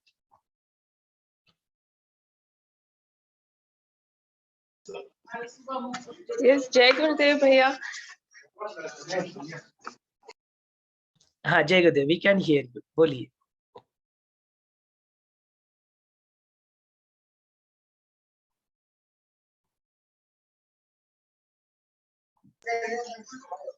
भैया that is time a secret dimension करके वो वीडियो था, सत्वा टॉक में है अभी भी उनका। तो उन्होंने एस्ट्रोलॉजी के कंपैरिजन में कुछ कुछ उसमें डाला था। तो उसमें उन्होंने जैसे बहुत सारे कल्प और ये छोटे छोटे, मतलब उनका ये था कि हमारे यहाँ इंडियन माइथोलॉजी जिसको बोलते हैं, या हमारे जो ऋषि मुनि थे उन्होंने कितने माइन्यूट लेवल पे वो सारी चीजें कैलकुलेट करके रखी थी। तो वो पर्टिकुलर टर्म तो अभी याद नहीं है मेरे को, कि एकदम छोटे से छोटा, मतलब जितने में वो सुई, कमल के पत्ते में सुई जाती, उसको उसका एक टर्म था कि उस उतने तक का कैलकुलेशन था। मतलब हम लोग सेकंड को मानते हैं, तो वो सेकंड का भी बहुत ही माइन्यूट, उसका कई गुना उससे छोटा क्षण को उन्होंने कैलकुलेट करके रखा हुआ है। तो और भी उसमें फिर उन्होंने रामायण और इनसे रिलेटेड क्वेश्चंस आए थे कि रामायण का ऐसा अंत है, तो अलग अलग रामायण में अलग अलग अंत दिखते हैं। कि किसी रामायण में सीता जी का वनवास या लास्ट में ये वाली स्टोरी नहीं होती है, या साउथ में कोई रामायण है तो वहाँ पे कुछ और ही स्टोरी है उनकी। तो उन सब चीजों फिर उन्होंने पैरेलल यूनिवर्स की बात बोली थी कि रामायण जो है ना, वो ऐसा नहीं कि किसी समय में घटित हुआ था। रामायण अभी भी चल रही है, कहीं ना कहीं पे वो रामायण चल रही है, और हर रामायण का अपना एक अलग ही अंत है, अलग ही वो मतलब ऐसा नहीं है कि एक बार हो गई और अभी नहीं है वो। उन्होंने बोला नई नई रामायण है वो, शायद पैरेलल यूनिवर्स की बात ऐसे जो भी कह रहे थे। और फिर अभी भी गुरुजी ने भी बोला ना कि 14 सोलर सिस्टम है और 14 ये, तो 14 भुवन जिसको बोलते हैं हमारे ऋषि, वो सारी चीज। तो उन्होंने उसमें इससे रिलेटेड सारी चीजों में वो डाला था कि उसको सुन के बहुत ज्यादा लगा कि हमारे जो पुराण वगैरह, हमारी जो स्टोरीज है, वो कहने को तो स्टोरीज है बट वो सच है, मतलब कहीं ना कहीं। और जो भी हम लोग साइंस फिक्शन आज देखते हैं, अगर उस पे बेस्ड उन स्टोरीज पे बेस्ड सीरियल बनाए जाए तो बहुत अच्छे बनाए जा सकते हैं। और सिर्फ वो, मतलब वो सच्चाई है जिसको हम लोग सिर्फ बुक में स्टोरी समझ के आजकल पढ़ रहे हैं। तो मेनली उन्होंने यही बताया था, मतलब उन्होंने हमारे कैलकुलेशन कितने प्रिसाइज थे, हमारे ऋषि मुनि उस टाइम में ही कितना कुछ जानते थे, बट वही उन्होंने कहा कि बहुत उसको प्रिजर्व नहीं किया गया, जो भी कुछ रीजन रहे बीच में। अगर मतलब वो सारी चीजें अगर आज अवेलेबल हो जाए तो हमारा जो आज के टाइम में हम जो जानते हैं उससे कई गुना ज्यादा नॉलेज अवेलेबल था उस टाइम में। तो वो अगर मिल जाए अगर, तो हम लोग बहुत कुछ कर सकते हैं अगर वो सारी चीजें थी। जरूर जरूर, डेफिनेटली। उन्होंने एस्ट्रोलॉजी के कंपेयर, मतलब उससे भी उसको बताया था कि हमारे एस्ट्रोलॉजी में कैसे, मतलब हम लोग जो संकल्प लेते हैं बैठ कर के एक जगह, यहाँ बैठ के संकल्प लेते हैं आश्रम में बैठ, तो भी वो कैसे यूनिवर्स में कैसे वो संकल्प जाके फलीभूत होता है। मतलब एक पर्टिकुलर आप जो चीज है ब्रह्मांड में, वो बोलते हैं जम्बू द्वीपे, ये क्षण में, इस काल में, तो कितना हमारे वो, मतलब क्या जो पंडित जी जो उच्चारण करते हैं वो कितना प्रिसाइज होता है। फिर आपके गोत्र में फिर आपका नाम, फिर मतलब वो एक पर्टिकुलर सोल के लिए कैसे एप्लीकेबल है, फिर कैसे वो संकल्प जाके आपके लिए काम करता है। वो सारी चीजें भी उन्होंने एक्सप्लेन की थी उसमें। बहुत सुंदर। माने कई सारी चीजें जो हम लोग देखते हैं, सुनते हैं, अपनी छोटी बुद्धि को उस वक्त समझ में नहीं आता है। इस लाइक कि तुम जाके भगवत गीता 4 साल के बच्चे के सामने उसके संस्कृत के श्लोक पठन कर दो, जो संस्कृत जानता ही नहीं है ना, तो उसके लिए वो बिल्कुल समझ में नहीं आएगा। इट डजंट मीन दैट कि उसका कोई मीनिंग नहीं है। यही बात बिल्कुल सच है कि बहुत सारी चीजें हम लोग अपना आपको उतना सक्षम नहीं बना पाए, बुद्धि के लेवल पे, मैच्योरिटी के लेवल पे, या साधना सेवा सत्संग के लेवल पे, या having an access to your subtle energies के लेवल पे। इसलिए वो चीजें हमें आज इतना ऑब्वियस नहीं लगती, मिराकुलस लगती है। बट जो चीजें जिनके लिए है वो जैसे गुरुदेव ने भी कल एक कहा था ये बात, कि जब वो it becomes a routine for you, then you feel that as a routine, usual हो जाता है। फिर जैसे कि आज इंट्यूजन प्रोसेस में जो कुछ भी बच्चे अनुभव करते हैं वो तुम्हें मिराकुलस लगता है, but the one who knows how it works, for them it doesn't matter, है ना।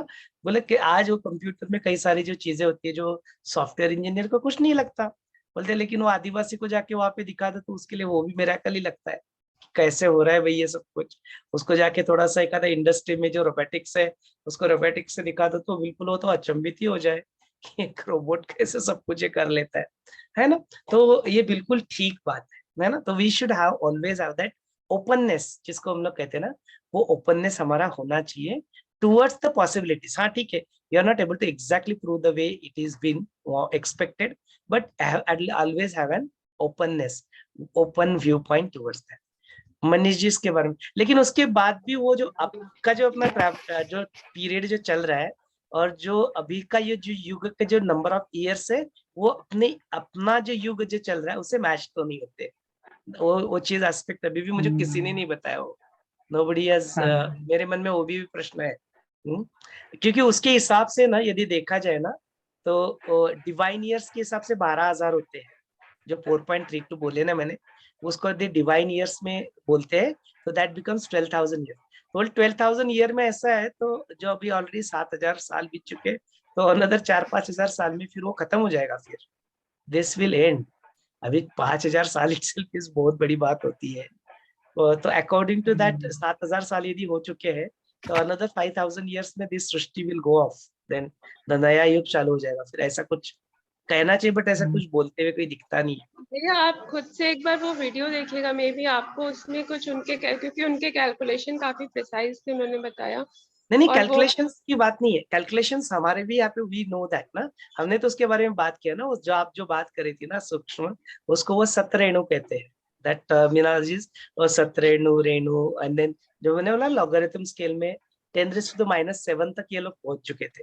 उतना सूक्ष्म, माने 10⁻0 मीन सेकंड, उसके 10⁻⁻7 माने उसके उतने सूक्ष्म लेवल तक कैलकुलेशंस है। तो that calculations we know what we are saying here, कि अभी का जो कालखंड जो चल रहा है, अपने ब्रह्मांड की बात करो, हो सकता है कि नया ब्रह्मांड कुछ और चल रहा है पैरेलल में, और वहां पे लाखों ईयर्स तक रामायण चल रहा है, या वो जितने 17 साल तक एक युग चलता है वहां पे, और उनके वहां के लोगों के टाइम समय भी 100 साल नहीं होते होंगे उनके अनुसार, और भी वो शायद हजार हजार 10-10 हजार साल तक भी जीते होंगे, अलग बात है, वो उनका ब्रह्मांड है। हम लोग करें अपने ब्रह्मांड की जो बात करें, उस युग यहाँ पे जो बताया गया ना, उस युग के कालखंड के अनुसार यदि त्रेता युग खत्म हो गया, उसके बीच में भी इन बिटवीन द्वापर युग भी खत्म हो गया, राइट हो ना। कृष्ण आके गए ना, यदि हम लोग मानते हैं कि आके गए, नहीं मानते तो बात ही खत्म हो जाती। बट वी तो बिलीव कि राम आए थे, यहाँ पे अवतरित हुए थे, कृष्ण आए थे, वी बिलीव दैट, राइट।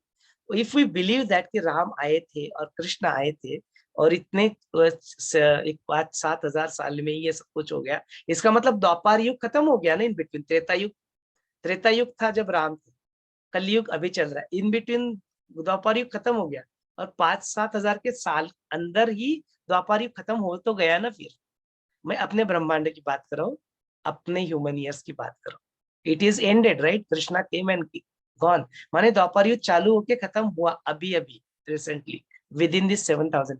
माने अपने यहाँ पे जो महायुग जो चल रहा है, वो शायद वो उतने 43 लाख का नहीं है, वो कुछ तो 12,000 जो डिवाइन ईयर्स जिसको कहते हैं ना, वो 12,000 साल का है, ऐसा दिखाई दे रहा है। तो that is where the question comes, that is where the debate.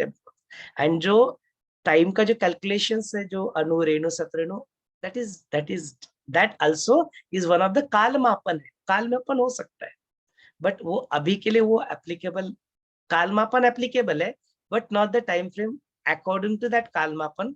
जो युग के ईयर्स बताए गए ना, वो इस ब्रह्मांड को एप्लीकेबल नहीं, ऐसा दिखता है। वो मैं बात बोलूं, ये बात समझ में आई क्या ना? इट्स क्लियर ना। हम लोग बोल रहे कि 7,000 साल में द्वापर युग चालू होके खत्म हो गया, तो द्वापर युग का जो युग का जो रेफरेंस है शास्त्र में, वहां पे द्वापर युग कितने साल का बोला गया है? 8.5 लाख साल, हजार नहीं, लाख। 8.5 हजार नहीं, लाख, बहुत ज्यादा होते हैं। तो इतना समय तो यहाँ पे तो पता भी नहीं है, मतलब। भैया एक चीज हो सकती है क्या, अभी मेरे माइंड में आया कि जैसे इतने हाँ, सारे क्लाइमेटिक चेंजेस हो रहे हैं, तो दिन रात का जो वो ड्यूरेशन है वो भी चेंज होता होगा उसके हिसाब से। तो मे बी ये इसकी वजह से भी कुछ टाइम ड्यूरेशन में भी फर्क पड़ा होगा क्या, जैसे 365 दिन उस टाइम में जितना टाइम रहा होगा वो इससे अभी क्योंकि क्लाइमेट चेंजेस इतने सारे हुए, तो उनके 500 इयर्स इस क्लाइमेट चेंज का असर पड़ा होगा क्या टाइम के कैलकुलेशन पे, दिन हो रात सकता है, की लेकिन फिर भी there is one question that remains, क्योंकि टाइम जो है ना, अभी साइंस इतना आगे बढ़ चुका है ना, हम लोग कई सारे, हम लोग अभी जो यहाँ पे तो मिलियंस की बात हो रही है, 4.3 मिलियन ईयर्स की बात हुई ना, 43 लाख माने कितना, एक महायुग का समय 4.3 ईयर्स। बट साइंस इतना आगे बढ़ गया है कि अभी we are able to track billions also, है ना। बिलियंस कितने होते हैं, मतलब 1000 मिलियन 1 बिलियन होता है। उसमें से 1000 मिलियन में 4.32 माने बहुत छोटी बात है, उसमें एक महायुग हो जाता है। एंड वी आर सेइंग कि जो पृथ्वी जब इसमें जब वो सूर्य से उसको अलग हुई तो गैसियस फॉर्म में थी, और उससे लेके तब से लेके अब तक, ये बाबा के वीडियो में ये कैलकुलेशन आपको देखने को मिला है, it is 4 billion years. So we are saying 4 billion years. So इसका मतलब 4 बिलियन में तो 4.32 मिलियन ईयर्स के तो कितने सारे महायुग आके बीत जाने चाहिए, लेकिन ऐसा होता हुआ तो दिखा नहीं। बट या वी डोंट नो। मैं अपनी पृथ्वी की बात कर रहा हूँ, मैं अपने अर्थ की बात कर रहा हूँ। हुआ इतने महायुग होके गए क्या यहाँ पे, फिर पृथ्वी पे नहीं हुए। नो, इन बिटवीन जो आए आइसेजेस हुए बहुत सारे, कितने हुए वो दैट आल्सो इज नोन। उस वीडियो में उसके भी इंडिकेशंस है। तो इस फॉर्म में मैं अपने ब्रह्मांड की, अपनी पृथ्वी की बात कर रहा हूँ, उसके हिसाब से जो साइंटिफिक जो डेटा अवेलेबल है, उससे जो शास्त्रों में लिखा हुआ डेटा है वो मैच नहीं करता। या मैं ये कह नहीं रहा हूँ कि झूठ था वो, आई एम सेइंग दैट कि that is applicable to there, उनका जो ब्रह्मांड, उन्होंने जो जहां से ये ज्ञान डाउनलोड किया, उनके ब्रह्मांड में वो था, उनसे वहां से वो ज्ञान इनको मिला, उन्होंने लिख के रखा। Are you getting this? So we are not discarding that knowledge. What we are saying, it's not, yeah, right now it's not applicable. Doesn't seems to be applicable. Mathematically नहीं fit बैठता है. But we are not discarding it. हम लोग discard नहीं करें उसको. तो देखिए, कुछ और किसी को कुछ मिलता है इसमें, जरूर इनपुट। हाँ मनीष जी आप बोलिए। जैसे कलयुग को बीते हुए 2000 साल तो हो गए है ना, और गुरु जी ने कहा भी था, कहते जो द्वापर जब बीता उसके बीच के टाइम में, कहते कोई मिस्टर लाल है, कोई डॉक्टर लाल, कहते उन्होंने कोई कैलकुलेशन दी हुई है कि कैसे कैसे बीच का टाइम, मतलब द्वापर युग से कृष्ण भगवान जी गए धरती है, वो कलयुग के बीच के टाइम का। और ये कैलकुलेशन वैसे ठीक भागवत महापुराण में तो जो जो लिखा है वही हो ही रहा है। और यार आप कह रहे हो जैसे 5000 डिवाइन ईयर, और हमारे शास्त्रों ने उसको कैलकुलेट करके हमारे हिसाब से लिख दिया होगा ना कि इतने लाख ईयर है, ये हुआ होगा। वही तो मैं बोल रहा कि जो शास्त्रों में हाँ जी, लिखे हुए ईयर्स है वो हाँ जी, अपने ह्यूमन ईयर्स के टाइम हिसाब से मैच नहीं कर रहे। मैं बात वही बता रहा, वो बोलते हैं 4.32 मिलियन ईयर्स का कलयुग होता है, वो बोलते हैं कि 8.5 लाख साल का द्वापर युग होता है, जबकि हमारे कुछ हजार वर्षों में 3-4 हजार 5-7 हजार वर्ष का टाइम फ्रेम उठा के देख लो पीछे वाला, उसमें तो वो द्वापर त्रेता युग खत्म हो गया, द्वापर युग खत्म हो गया, कलयुग चालू हो गया, है कि नहीं? नहीं खत्म हुआ तो हमें पता है ना, पर उससे पहले हो सकता है ना वो द्वापर युग चल रहा हो। मैं किधर ये है चल ना, रहा है? जैसे नहीं द्वापर युग जब खत्म हुआ, हमें ये थोड़ा पता कि जैसे कृष्ण भगवान जी आए, वो तो 125 साल आए ना रहे धरती में। हाँ तो 125 साल तो बहुत कैलकुलेटेड समय है ना, दैट्स, वो तो कैलकुलेट कर रहे हैं हम लोग। 125 की नहीं, हम लोग 7007 वर्ष को भी ट्रैक कर रहे हैं ना। We are able to track that time, 7000 साल we are able to track it, है ना। वो तो ट्रैक करे, उसमें एक द्वापर युग खत्म हुआ है या नहीं हुआ, मतलब पहले अब we have to ask this question कि डू वी एक्सेप्ट दैट कि ऐसा हुआ या नहीं हुआ। हम लोग मानते हैं कि नहीं ऐसा, कि देयर वाज अ त्रेता युग जिसमें राम थे, देयर वाज अ द्वापर युग जिसमें कृष्ण थे, देयर इज अ कलयुग अभी जो चल रहा है, इसको मानते हैं कि नहीं मानते? मानते हैं। तो मानते यदि है तो उसके अनुसार कुछ 1000-7000 वर्षों में तीनों युग देखने को मिल गया। That is what we are saying effectively, जो डिवाइन ईयर के हिसाब से मिल हाँ गया ऐसा ना। मुझे लग रहा है, ऐसे मेरा कहना है, हाँ जी, ऐसे ऐसा मेरा। ही है, हुआ होगा क्योंकि हमारे सामने लाखों साल हो गए, तो उनके हम लोग हिसाब डिवाइन से। ईयर्स में जी रहे हैं ना, फिर हम लोग ह्यूमन ईयर्स के हिसाब से नहीं जी रहे, फिर that's what I am saying. Are you getting it? Divine years are different. Divine years are 12,000 year. Divine years में युग खत्म, महायुग खत्म हो जाता है। तो ह्यूमन ईयर्स के लिए जो था वो 43 लाख बताया गया, जो मैच नहीं कर रहा। अच्छा वही तो मैं बता रहा हूँ, ठीक है ना। तो डिवाइन ठीक है। ईयर्स के हिसाब से फिर अनदर 5000 ईयर्स में ये खत्म हो जाएगा, है ना। ठीक है, हाँ जी हाँ समझ गई। क्योंकि भागवत पुराण में जैसे जो जो लिखा हुआ है ना वो हो ही रहा है। उसमें भगवान बुद्ध का भी अवतार दिखा है, अब आगे लिखा हुआ है कि कल की अवतार भी होना है। मैं तो वही बोल रहा कि जो हो रहा है उसका जो टाइम फ्रेम जो लिखा है वो मैच नहीं कर रहा है। दैट्स व्हाट ठीक एग्जैक्टली आई है। एम सेइंग कि नहीं मैच करता है ना। तो हाँ यदि कुछ है और ऐसे सॉलिड रेफरेंसेस है ना, तो उसके बारे में जरूर, क्योंकि mathematically we can not fool around, mathematical calculation में गुरु यहाँ जी कहते हो मिस्टर लाल है कोई लाल का क्योंकि गुरु जी ने मतलब कहते उन्होंने कैलकुलेशन की हुई है ऐसे। हाँ, तो जरूर ऐसा कुछ डेफिनेटली, मैं तो क्यूरियस ही हूँ, ऐसे कुछ सॉलिड इंफॉर्मेशन मिलती है ना तो फिर अपने सत्र में we can talk on that confidently. अभी तो मैं खुद ही बोल रहा हूँ कि मुझे नहीं, I don't have any such information जो कहीं पे भी मुझे मिले जिसको मैं यहाँ पे जो अपने जो बाकी के जो कैलकुलेशंस है, right now I can say that कि जो कैलकुलेशंस है वो मैच नहीं करते अपने ब्रह्मांड के साथ। I am not saying that कि I am not discarding that it's wrong, but that's applicable to some other universe, किसी और यूनिवर्स का डेटा इनको मिला और उसके बारे में बात करें। कोई और बात करना चाहता है क्या? गौतम जी, आप कुछ इसमें ऐड करना चाहते हैं क्या?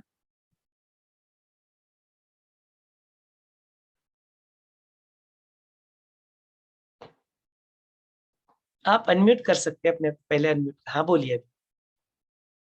मैं तो आपकी बात सुन रहा हूँ। हाँ हाँ बोलिए। अच्छा, यू आर जस्ट लिसनिंग, आपको कुछ कहना है, उसमें कंट्रीब्यूट करना है? नहीं, सोच के करेंगे। सोच के करिए, बिल्कुल जरूर, है ना। तो आप सब लोग सोचे इसके बारे में, सोचने लायक की बात है। It's really wonderful subject. यदि कुछ इन्फॉर्मेशन मिलता है तो I will be more than happy to listen, with references कुछ है तो मिलता है तो देखिए। बट प्रश्न तो क्लियर हो गया ना, माने ऐसा नहीं होना चाहिए कि question itself is not clear तो फिर इंफॉर्मेशन भी ढूंढेंगे तो गलत ही ढूंढेंगे।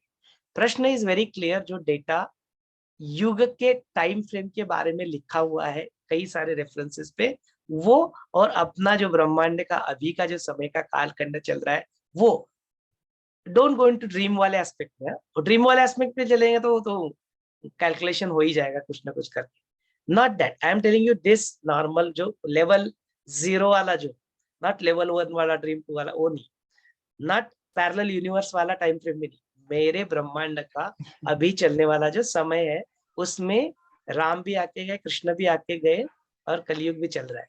और उसका जो समय का कालखंड है, उसका जो टाइम फ्रेम है, कितने साल का एक कलयुग होता है, कितने साल का त्रेता युग हुआ, कितने साल का द्वापर युग गया, we have that question in mind. और अपने को दिखाई देता है जो डेटा, जो मेजरेबल डेटा आज तक का है, उसमें 7000 साल में त्रेता युग भी हो गया था। यदि आप माने कि राम त्रेता युग में आए थे तो द्वापर युग पूरा चालू होके खत्म भी हो गया, जिसमें कृष्ण थे वो, जिसमें महाभारत हुआ, और जो थर्ड अभी जो कलयुग चल रहा है वो। जस्ट एक get more information on this, हाँ ठीक है? जी, एक मेरे ध्यान में आया हाँ भैया हाँ, जी, वो जैसे आर्यभट्ट है उन्होंने शून्य की खोज की थी, उनको पढ़ के पता लग सकता है कि भाई उन्होंने कितना मतलब ऐसे क्या क्या उन्होंने अनुभव किया, क्या क्या उन्होंने कैलकुलेशन की, उनको पढ़ के बिल्कुल, पता चल सकता है। वो तो बिल्कुल ठीक आर्यभट्ट। बात है। वो तो बिल्कुल हाँ ठीक जी। बात, आर्यभट्ट जो थे उन्होंने शून्य का खोज किया है, तो बिल्कुल सही बात है। हाँ जी, उन्होंने फिर कैलकुलेशन भी काफी की होगी ना कि भाई जरूर किए होंगे, ये मैथमेटिक्स है तो हाँ। जरूर किए होंगे कुछ कैलकुलेशंस, है ना। अभी मेरे को तो भी वो इंटरेस्ट बात तो तो है, ठीक है। देखूंगा मंगवा के शायद कोई, पता नहीं। देखो, इस बात में कोई शक नहीं है कि अपने ऋषि मुनि वेर कई गुना ज्यादा आज के जो साइंटिस्ट है, साइकेट्रिस्ट है, उनसे कई गुना एडवांस्ड उनका ज्ञान था। ये तो बिल्कुल ऑब्वियस है, दिखाई देता है, राइट। हमने कई सारे उदाहरणों से दिखा हुआ है कि we had that, but idea is that कि बिन बिटवीन समहाउ उसको मेंटेन नहीं किया गया, या ठीक से डॉक्यूमेंट नहीं हुआ, ठीक से उसको पेटेंट उसके नहीं लिए गए शायद, या पेटेंट का उस वक्त कुछ तरीका नहीं था, या फिर जब पेटेंट फाइल हुए तब वहां पे उस वक्त जो इंडियंस थे उनको वो ज्ञान को डिकोड करने में उतनी सक्षमता उनके पास नहीं थी, इसलिए उन्होंने वो पेटेंट फाइल नहीं किया। कुछ तो होगा information, that's okay and that's absolutely fine. आज तो हम लोग समझ पा रहे हैं ना, उसको डिकोड कर पा रहे हैं, that itself is a good thing. This is a challenge for all of us to find out this information. यदि आपको कुछ सॉलिड इंफॉर्मेशन मिलती है तो आप जरूर मुझे बताना। Just to let you know, I have asked this question to Kashi भैया, मुझे अभी तक बात नहीं उनके साथ, मैंने यतीन को भी पूछा लास्ट सत्र में, यतीन का भी मुझे कोई रिस्पॉन्स नहीं, हमने उसके बात भी की। तो he also doesn't have any inputs on this. No, मैंने नकुल को भी ये भेजा था, उसकी तरफ से भी कोई इसके ऊपर अभी तक रिस्पांस नहीं है। तो है इंफॉर्मेशन है नहीं है मुझे नहीं पता, but we are trying our best to find out the, जैसे अभी जैसे गरिमा जी ने कहा वो पर्टिकुलर वीडियो को भी देखेंगे नो, उसके अंदर भी कुछ और एस्पेक्ट मिलेंगे तो we can definitely discuss. But समय इज वेरी इंटरेस्टिंग टॉपिक। समय का कालखंड, कई सारे बहुत सारे एस्पेक्ट पहलू हमने इसके देखे। वन पर्टिकुलर एक चीज है पता लगता है, ठीक है, इट्स फाइन, नहीं पता लगता है तो कोई बहुत बड़ी दुख की बात नहीं है। There is nothing to get stuck into that aspect. अनायस कुछ आपके पढ़ने में कहीं तो कुछ आ जाता है तो जरूर you are welcome to share, यदि नहीं भी तो भी कोई बात नहीं है, उससे अपनी खुशियां छीन जाएगी जो बाकी का जो ज्ञान डिस्कस हुआ है वो डिस्कार्ड हो जाएगा। There is no such conclusion out of this, is just that कि भाई अपना ब्रह्मांड अपना अलग है, अपने ब्रह्मांड का समय का कालखंड ऐसे रन हो रहा है। That is what we can say about it, nothing more then. Yes, चलिए we can go to the next topic. क्योंकि कुछ इंटरेस्टिंग टॉपिक है, कुछ प्रश्न है तो जरूर इसके बारे में चर्चा की जा सकती है। मेरा ये है, जो भागवत में हम पढ़े हैं कि कलियुग अभी चल रहा है, कलियुग चल रहा है, मतलब कलियुग कौन कौन जगह में कलियुग को दिखाई देता है, जैसे वेश्यालय, जुआखाना, ये सब जगह में कलियुग को अवस्थान होगी। अब कलियुग का घड़ा जब पूर्ण हो जाएगा तब ही कलियुग का अंत होगा, ऐसे भागवत का पहले पहले इसमें अंक में लिखा हुआ है। तो मुझे जो हम लोग का जो सोशल पिक्चर हम लोग देखते हैं, सोशल जो ये देखते हैं, तो मुझे लगता है कि कलियुग का अंत अब होने वाला है, कलियुग हो गया कलियुग माने इतना अनाचार, इतना अविचार सब चारों तरफ छा गया, तो लगता है कि कलियुग का अंत होने वाला ही है, ऐसे है। और योग वशिष्ठ के बारे में जो हम लोग जो इंटरस्टेलर मूवी देखे है, इसका साथ इतना सारा सिमिलरिटी है, इतने सारा है कि एक एक करके है। जैसे जब बच्ची जब उसको पापा को बोलते हैं कि पापा आप मत जाओ, स्टे कर जाओ, स्टे कर जाओ, तो मतलब उसका इंट्यूशन काम करता है वहाँ, ये नहीं कुछ होने वाला है, कुछ होगा। बच्चों को इंट्यूशन ज्यादा मतलब ये होती है, बच्चे जैसे उसका मन इतना निर्मल होता है, इतना शुद्ध होता है कि वहां पर और कुछ अंदर घुसने का दिए नहीं, उसका इंट्यूशन बहुत प्योर होता है और वो जो बोलते हैं वही हो जाता है। ऐसे मुझे कई कई जगह में लग जाता है, सुने हैं, बस देखे भी है। तो वैसे आर एक जो है, जो पैरेलल यूनिवर्स के बारे में हम लोग योग वशिष्ठ में पढ़े हैं, जैसे लीलावती एंड उसका हस्बैंड घूमते रहते हैं, उस समय लगता था जब हम लोग कहानी पढ़ते थे या उसका डिस्कशन करते थे तो कैसे पैरेलल यूनिवर्स होती है। तो अभी जो हम लोग ये मूवी को बारे में जो रिव्यू सुने या मूवी को देखे, देखने के बाद लगता है पैरेलल यूनिवर्स है, और ब्लैक होल का जो भयावहता है वो भी है, उसके बाद आइंस्टाइन का जो थ्योरी ऑफ रिलेटिविटी है वो भी है, सब कुछ मतलब ये लगता है कि हाँ। और एक लगता है कि पुराने जमाने में ऋषि लोग का जो अंदर में जो उनका जो एनर्जी होती थी व शक्ति होती थी, वो उस कोड को अपने शिष्य का पात्रता देखकर ही वो ओपन करती थी, नहीं तो अपना वाइफ होके भी वो नहीं करते थे। जैसे याज्ञवल्क्य ने दोनों वाइफ थे, तो एक वाइफ तो सोना जहरा तो सब लोग के खुश हो गए, दूसरी जो मैत्री थी तो मैत्री को बोले कि मुझे कुछ नहीं है, मुझे आत्मज्ञान दीजिए। तो पहले पहले वो देना नहीं चाहते थे याज्ञवल्क्य, वो सोचते कि मैत्री की पात्रता देखे, मैत्री कैसी है, मैत्री को आत्मज्ञान देने का वो लायक है कि नहीं, ये जो कोड हम देंगे। तो इसी तरह वेद में व श्रुति, जो हम लोग श्रुति बोलते हैं, इसी तरह वो सब हर एक ऋषि मुनि लोग भी वो पात्रता देखकर ही उनको जो कोड लैंग्वेज बोलो या मंत्र का जो अनुभव बोलो या मंत्र का जो मीनिंग वो बताते थे। मैत्री को बोले, बारे मैत्री आत्मा श्रोतव्य द्रष्टव्य, मत आत्मा को ना श्रोतव्य ना द्रष्टव्य, आत्मा को ना सुना जाता है ना देखा जाता है, इसको अनुभव किया जाता है। ये जो प्योर ज्ञान ये मैत्रेय को दिए थे याज्ञवल्क्य ने, और किसी को नहीं दिए थे। तो उन लोग का जमाने में भी ये जो कोड लैंग्वेज बोले ना, आपको ये नहीं देंगे EST बोल के जो आप फिल्म टीवी मूवी में दिखाया गया, तो उस जमाने में भी ऋषि लोग ऐसे करते थे। वो हर एक को नहीं देते थे कोड लैंग्वेज, हर एक शिष्य को नहीं बताते थे। बहुत जगह में हम लोग पढ़े, यम के पास में नचिकेता जब गए, बोले आत्मा लास्ट में जो मांगे हो, लास्ट बार, तीनों बार का लास्ट बार जो है कि आत्मा क्या है हम मुझे बताओ, तो यम ने राजी नहीं हुए। बहुत कोशिश करने के बाद, नचिकेता ने बहुत कोशिश करने के बाद यम ने नचिकेता को आत्मा क्या है, आत्मा का ज्ञान, आत्मज्ञान बताए। तो वही होते हैं, है ना। तो इतना सिमिलरिटी हम लोग जब योग वशिष्ठ सेशन में जुड़े रहते थे, तो उस समय थोड़ा लगता था कि ये कैसे होता है, ये पैरेलल यूनिवर्स, ये उड़ रहा है सरस्वती देवी के साथ लीलावती, एक ब्रह्मांड ब्रह्मांड में विद्याधर का साथ युद्ध हो रहा है। फिर वशिष्ठों का घर में गया, वहां जाके वो अपने पुत्र को देखा, तो उस समय लगता था। लेकिन ये जो मूवी के बारे में इतना ये क्लियर कर चुका है कि हाँ ऐसे हो भी सकता है।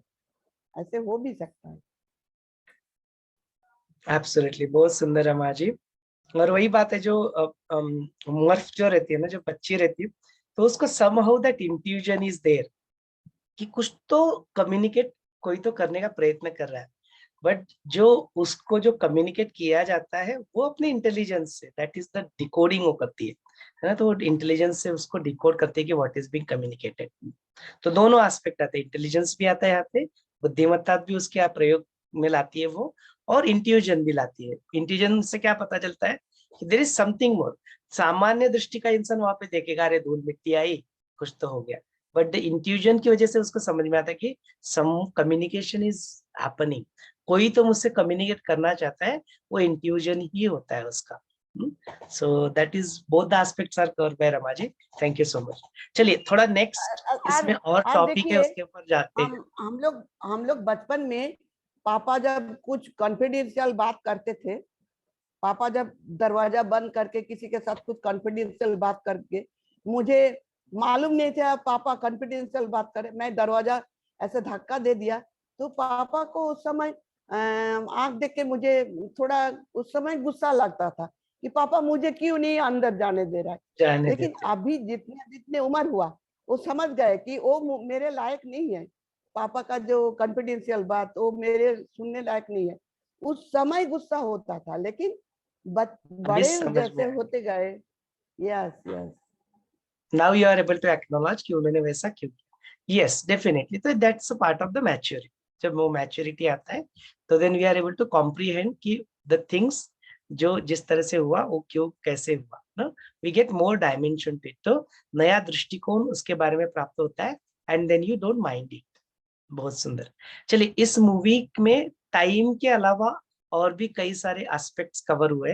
यदि आप उसमें से किसी पर्टिकुलर एस्पेक्ट के बारे में चर्चा करना चाहते हैं तो उस तरह के प्रश्न यहाँ पे पूछे जा सकते हैं, और उस तरह का टॉपिक सजेस्ट किया जा सकता है कि we can talk on. Yeah, thank you Someshwar ji for explaining it so well. काश अगर हम किसी black hole के through किसी और planet पे होते तो this time would have expanded, but it is running very fast over here. Yeah, but still there are so many other topics to be covered, and I would like to ask you now, I'll go a bit fast, about regarding this Chit Akash, that मतलब Brahmand ke andar, there are some Chit Akash which are going on, and how it is related to Yog Vasisht over here. Yeah, how it is related to Yoga Shishta, we have spoken about it. How it is related to Interstellar movie? Yes, Interstellar. Sorry about it. Yes, yes. Interstellar movie में कहाँ पे चिदाकाश आता है? Chit Akash, it was there in the, Brahmand के अंदर Brahmand are there. So, I don't know. That is ठीक, what my question is. उसका थोड़ा एक एस्पेक्ट बात कर लेते हैं. Basically this question is related, let's talk this categories. हमने टाइम कैटेगरी को कवर कर लिया. Now let's go and talk about little bit about more about the space. Space element ना, आकाश तत्व के बारे में जो बात होता है. Yes. तो जो हम लोग जो ब्रह्मांड की जब भी बात आती है तो इट्स ऑल आकाश ही ना, चिदाकाश ही बोलते हैं. ब्रह्मांड में आकाश है और ये आकाश में ही है जो सारे जो हम लोग जिसके इंटरस्टेलर जो कहते हैं वो आकाश गंगा है. इसलिए बोलते भी है उसको आकाश गंगा, है ना, शब्द भी प्रयोग करते हैं आकाश गंगा, मिल्की वे कहते हैं. तो बोलते हैं इस ऐसे कई सारी आकाश गंगा यहाँ पे है. तो जिस तरह जिसको हम लोग एज ए सोलार सिस्टम कहते हैं और या एक आकाश गंगा कहते हैं या मल्टीपल आकाश गंगा कहते हैं, ऐसे यूनिवर्स में ऐसे अनगिनत है, you can't even count them, ऐसे सारे. सो ये सारा कुछ तो कहीं ना कहीं तो एनकैप्सुलेट करता होगा, है ना. Something is encapsulating this. What is that? तो बोलते उसी को क्या कहते हैं? चिद कहते हैं, चिदाकाश कहते हैं. जो चिद का जो आकाश है माने चैतन्य का जो आकाश है, चैतन्य का भी आकाश जो है, चैतन्य के अंदर जो समाया हुआ है वो आकाश, उसको यहाँ पे चिदाकाश का है. और उस चिदाकाश में ये सारे जो है आकाश गंगाएं, ये जो सारे जो प्लानिटरी सिस्टम्स जो भी है, सोलार सिस्टम, अनेक सोलार सिस्टम, अनेक आकाश गंगाएं, वो उसके अंदर स्थित है. तो बोलते कैसे स्थित है? तो एक चीज तो है, तो फिजिकल रूप में स्थित है. तो उसके दो थियरीज अलग अलग है. जो शिव शक्ति विज्ञान देरों का थियरी बोलते हैं वो शिव है, उसका स्पंदन शक्ति है, और जो एक्सपांशन ये जगत हुआ है वो भी सही है, रियल है. योग वशिष्ठ कहता है कि नहीं नहीं ये मिथ्या है, ये स्वप्न के भांति मिथ्या है. तो बोलते ये जो तुम्हें दिख रहा है फिजिकल फॉर्म में वो किसी के चित्त में चल रहा स्वप्न है. It just happening as a dream here. तो इस दोनों एस्पेक्ट में इसको देख लेना. तो बोलते वो जो चिदाकाश जो है, जो समष्टि का माने चैतन्य का, जो ब्रह्मदेव का जो हिरण्यगर्भ भी जिसको रेफर किया जाता है, बोलते वो चिदाकाश है. उसके अंदर ये सारे जो है ना, दिस आर ऑल जो है ना अलग अलग अलग अलग चित्ताकाश से. तो जो अपना चित्ताकाश है, तो बोलते वो मूवी में फिर ऐसे अलग से चित्ताकाश के ऊपर कोई बात नहीं हुई है ऐसा. इसलिए मैं रेफर कर रहा था कि इंटरस्टेलर के साथ इसका क्या लेना देना था. तो एक पर्सपेक्टिव से देख सकते हो, but that is also related to time.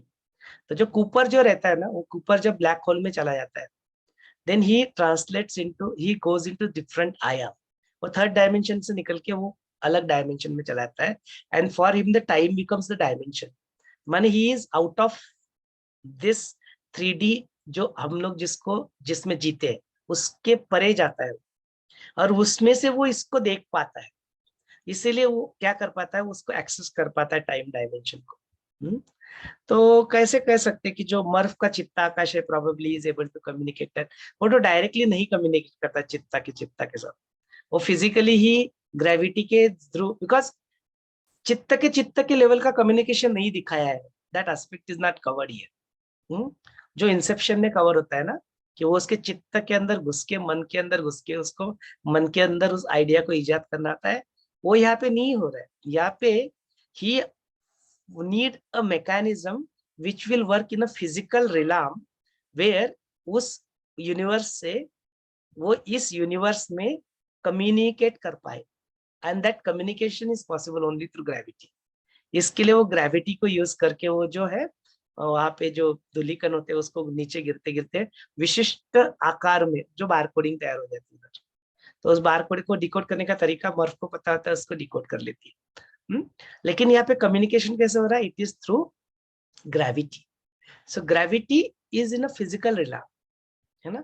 वो इस यूनिवर्स से इस यूनिवर्स में कम्युनिकेट कर पा रहा है through gravity. That aspect is covered. यहाँ पे चित्ताकाश का aspect is not covered in Interstellar. But space element, space जो है दैट इज कवर्ड. और स्पेस में फिर क्या होता है कि अलग अलग, जैसे जो एक आकाश गंगा और दूसरी आकाश गंगा होती है, उसके बीच में दोनों को कनेक्टिंग करने वाला एक होल होता है जो मैन मेड है. Worm holes are man made. How they made it, क्या किया, कुछ किया, it is not shown here. लेकिन बोलते हैं ऐसे सृष्टि में somehow there are some wormholes available, और जिनको उसका एक्सेस मिल जाता है, then they are able to travel from this to, so it's probably the subtle access, but यहाँ पे मूवी में as it's a science fiction, यहाँ पे ऐसे कोई सटल वटल कुछ नहीं दिखा है। बोलते वो वर्महोल होता है, उसमें से ट्रैवल करो तो होता है। एंड somehow जो अपने पृथ्वी के जो ह्यूमंस है, they somehow discovered that one of the wormhole which can take them from this to that Interstellar, माने एक आकाशगंगा से दूसरी आकाशगंगा की तरफ जाने वाला जो वर्म होल था, इनको पता लग चुका, तो फिर दूसरी टीम भी जाते हैं, वो उसी वर्म होल से जाते नहीं। That is what is shown here, because यहाँ पे साइंस फिक्शन है ना, तो यहाँ पे ऐसे कुछ भी नहीं बता सकते, तो दे आर शोइंग लाइक कि there is a worm hole. And worm hole के कॉन्सेप्ट्स है, मतलब यूट्यूब के ऊपर आप देखो, कई सारे कॉन्सेप्ट आपको मिल जाते हैं। So that is related to the space element, आकाश तत्व की बात यहाँ पे होती है, स्पेस की बात होती है। और आकाश में जिसकी स्पेस की जो बात होती है, बोलते तो वहां पे तो एनॉर्मस है, वी डोंट इवन नो, क्या कुछ भी नहीं पता, ज्यादा कुछ भी जानते नहीं हम लोग, इतना गहरा और इतना अनंत यह आकाश का पसारा, स्पेस का पसारा यहाँ पे है। देन इसके थोड़े जो साइंटिफिक एस्पेक्ट्स है, जैसे अभी अभी रिसेंटली हमने देखा कि देयर वाज मंगलयान जो गया था, और फिर दे वांटेड टू ये, और जो अपना जो ये हुआ, वो आखिरी स्टेज में it actually did not work, fail हो गया ना वो। तो उसमें there is a concept of orbit use किया उन्होंने। You know what is orbit का कॉन्सेप्ट? वो यहाँ से वहां तक जो है ना, वो फ्यूल के ऊपर नहीं जाते हो, what they travel, Newton's law जो है ना, न्यूटन का क्या लॉ है कि जो चीज मोशन में रहता है, जब तक ना उसको फ्रिक्शन अप्लाई किया जाए, वो मोशन में ही चलता रहता है। एंड दूसरा लॉ क्या है? दूसरा लॉ जो होता है यही लॉ, तो और यदि कुछ मोशन में है तो मोशन में चलता रहेगा, और कोई स्टेशनरी तो स्टेशनरी रहेगा। एंड देन इन बिटवीन क्या करते हैं, वो जो दो प्लैनेट्स होते हैं और उनके जो ऑर्बिट होते हैं ना, बोलते वो एक ऑर्बिट से निकल के, एक ऐसा है अपना पृथ्वी का ऑर्बिट है, दूसरे इसका जो ऑर्बिट है, बोलते उसमें से इसमें से घुस के उस पर्टिकुलर ऑर्बिट में जाते हैं, और उसके ऑर्बिट से वो ट्रैवल करते हैं, उसके गुरुत्वाकर्षण से वो ट्रैवल करते हैं, फिर उसमें से निकल के फ्यूल का यूज करके, उसमें से निकल के दूसरे, ऐसे जो होता है, there is a hopping that happens between orbit to orbit, उसकी एनर्जी का प्रयोग करके ये सैटेलाइट्स वहां पे जो अपने स्पेसशिप होते हैं वो ट्रैवल करते हैं। तो that's another interesting concept, science का कॉन्सेप्ट, विज्ञान का कॉन्सेप्ट है।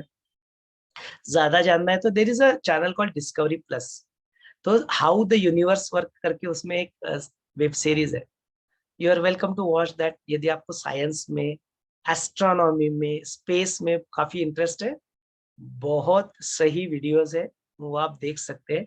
उतने सारे डिटेल में ना अपने पास समय है जाने का, ना हम लोग उसको कंटेंट को यहाँ पे कवर कर सकते। तो जस्ट एज एन रेफरेंस मैं आपको देता हूँ कि स्पेस के बारे में there is lot of things that अभी there is no need to go and contemplate करके सोचने की आवश्यकता नहीं है। There is lot of information that is already available on universal ना discovery plus, how the universe work करके there is a web series, उसको देखना। तो that is the second aspect of this movie. Time हो गया एक, दूसरा हो गया स्पेस। और कोई थर्ड एस्पेक्ट यहाँ पे यदि आप डिस्कस करना चाहते हैं या कुछ प्रश्न है तो जरूर उसके ऊपर हम लोग चर्चा कर सकते हैं, या स्पेस के ऊपर आप कुछ कहना चाहते हो, you are welcome to add.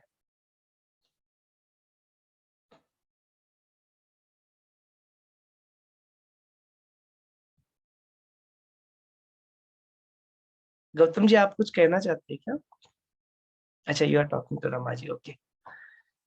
हाँ संगीता जी, is there any other topic that we would like to discuss? Yeah, so that was very nice. We saw regarding the time, we saw the space that was also covered, even though question was wrong, but you covered it. Thank you. And we saw the black hole also. We saw the gravity also, right? Right. And we saw the parallel universe also, how it is, the concepts are used in that. And regarding the thought level and the intuition level also, we saw how Merck uses and decodes and how she gets it, she uses and all. So quite a good thing, I think. So all the concepts like are really nearly covered in this. Anybody else would like to have anything else, any questions? So they can go ahead. Otherwise, I think so we are quite done with this today, right? Thank you very much for, like throwing the light on all these aspects, even though if we have seen, but connected to a story, it comes, in a more, you can get more understandings in that and how we can use it and how it is being used with our Yog Vasisht, what we are doing here. So thank you, Someshwarji, very much for guiding us through this session for today. Yeah. So, And thanks a lot, Sangeeta ji, Rama ji, Smita ji, for supporting this. गरिमा जी और बाकी सारे अपने सारे audience, सभी का बहुत बहुत धन्यवाद। आज के इस सत्र को हम लोग यहाँ पे रोक लेते हैं। Wish you all very very happy Sunday, enjoy your Sunday. अपना कुछ सेवा करना है, सेवा कीजिए। If you want to just spend time with yourself, you are welcome to do that. चलिए आज के सत्र को ये पे रोक लेते हैं। जय गुरुदेव। Jai Gurudev. Thank you.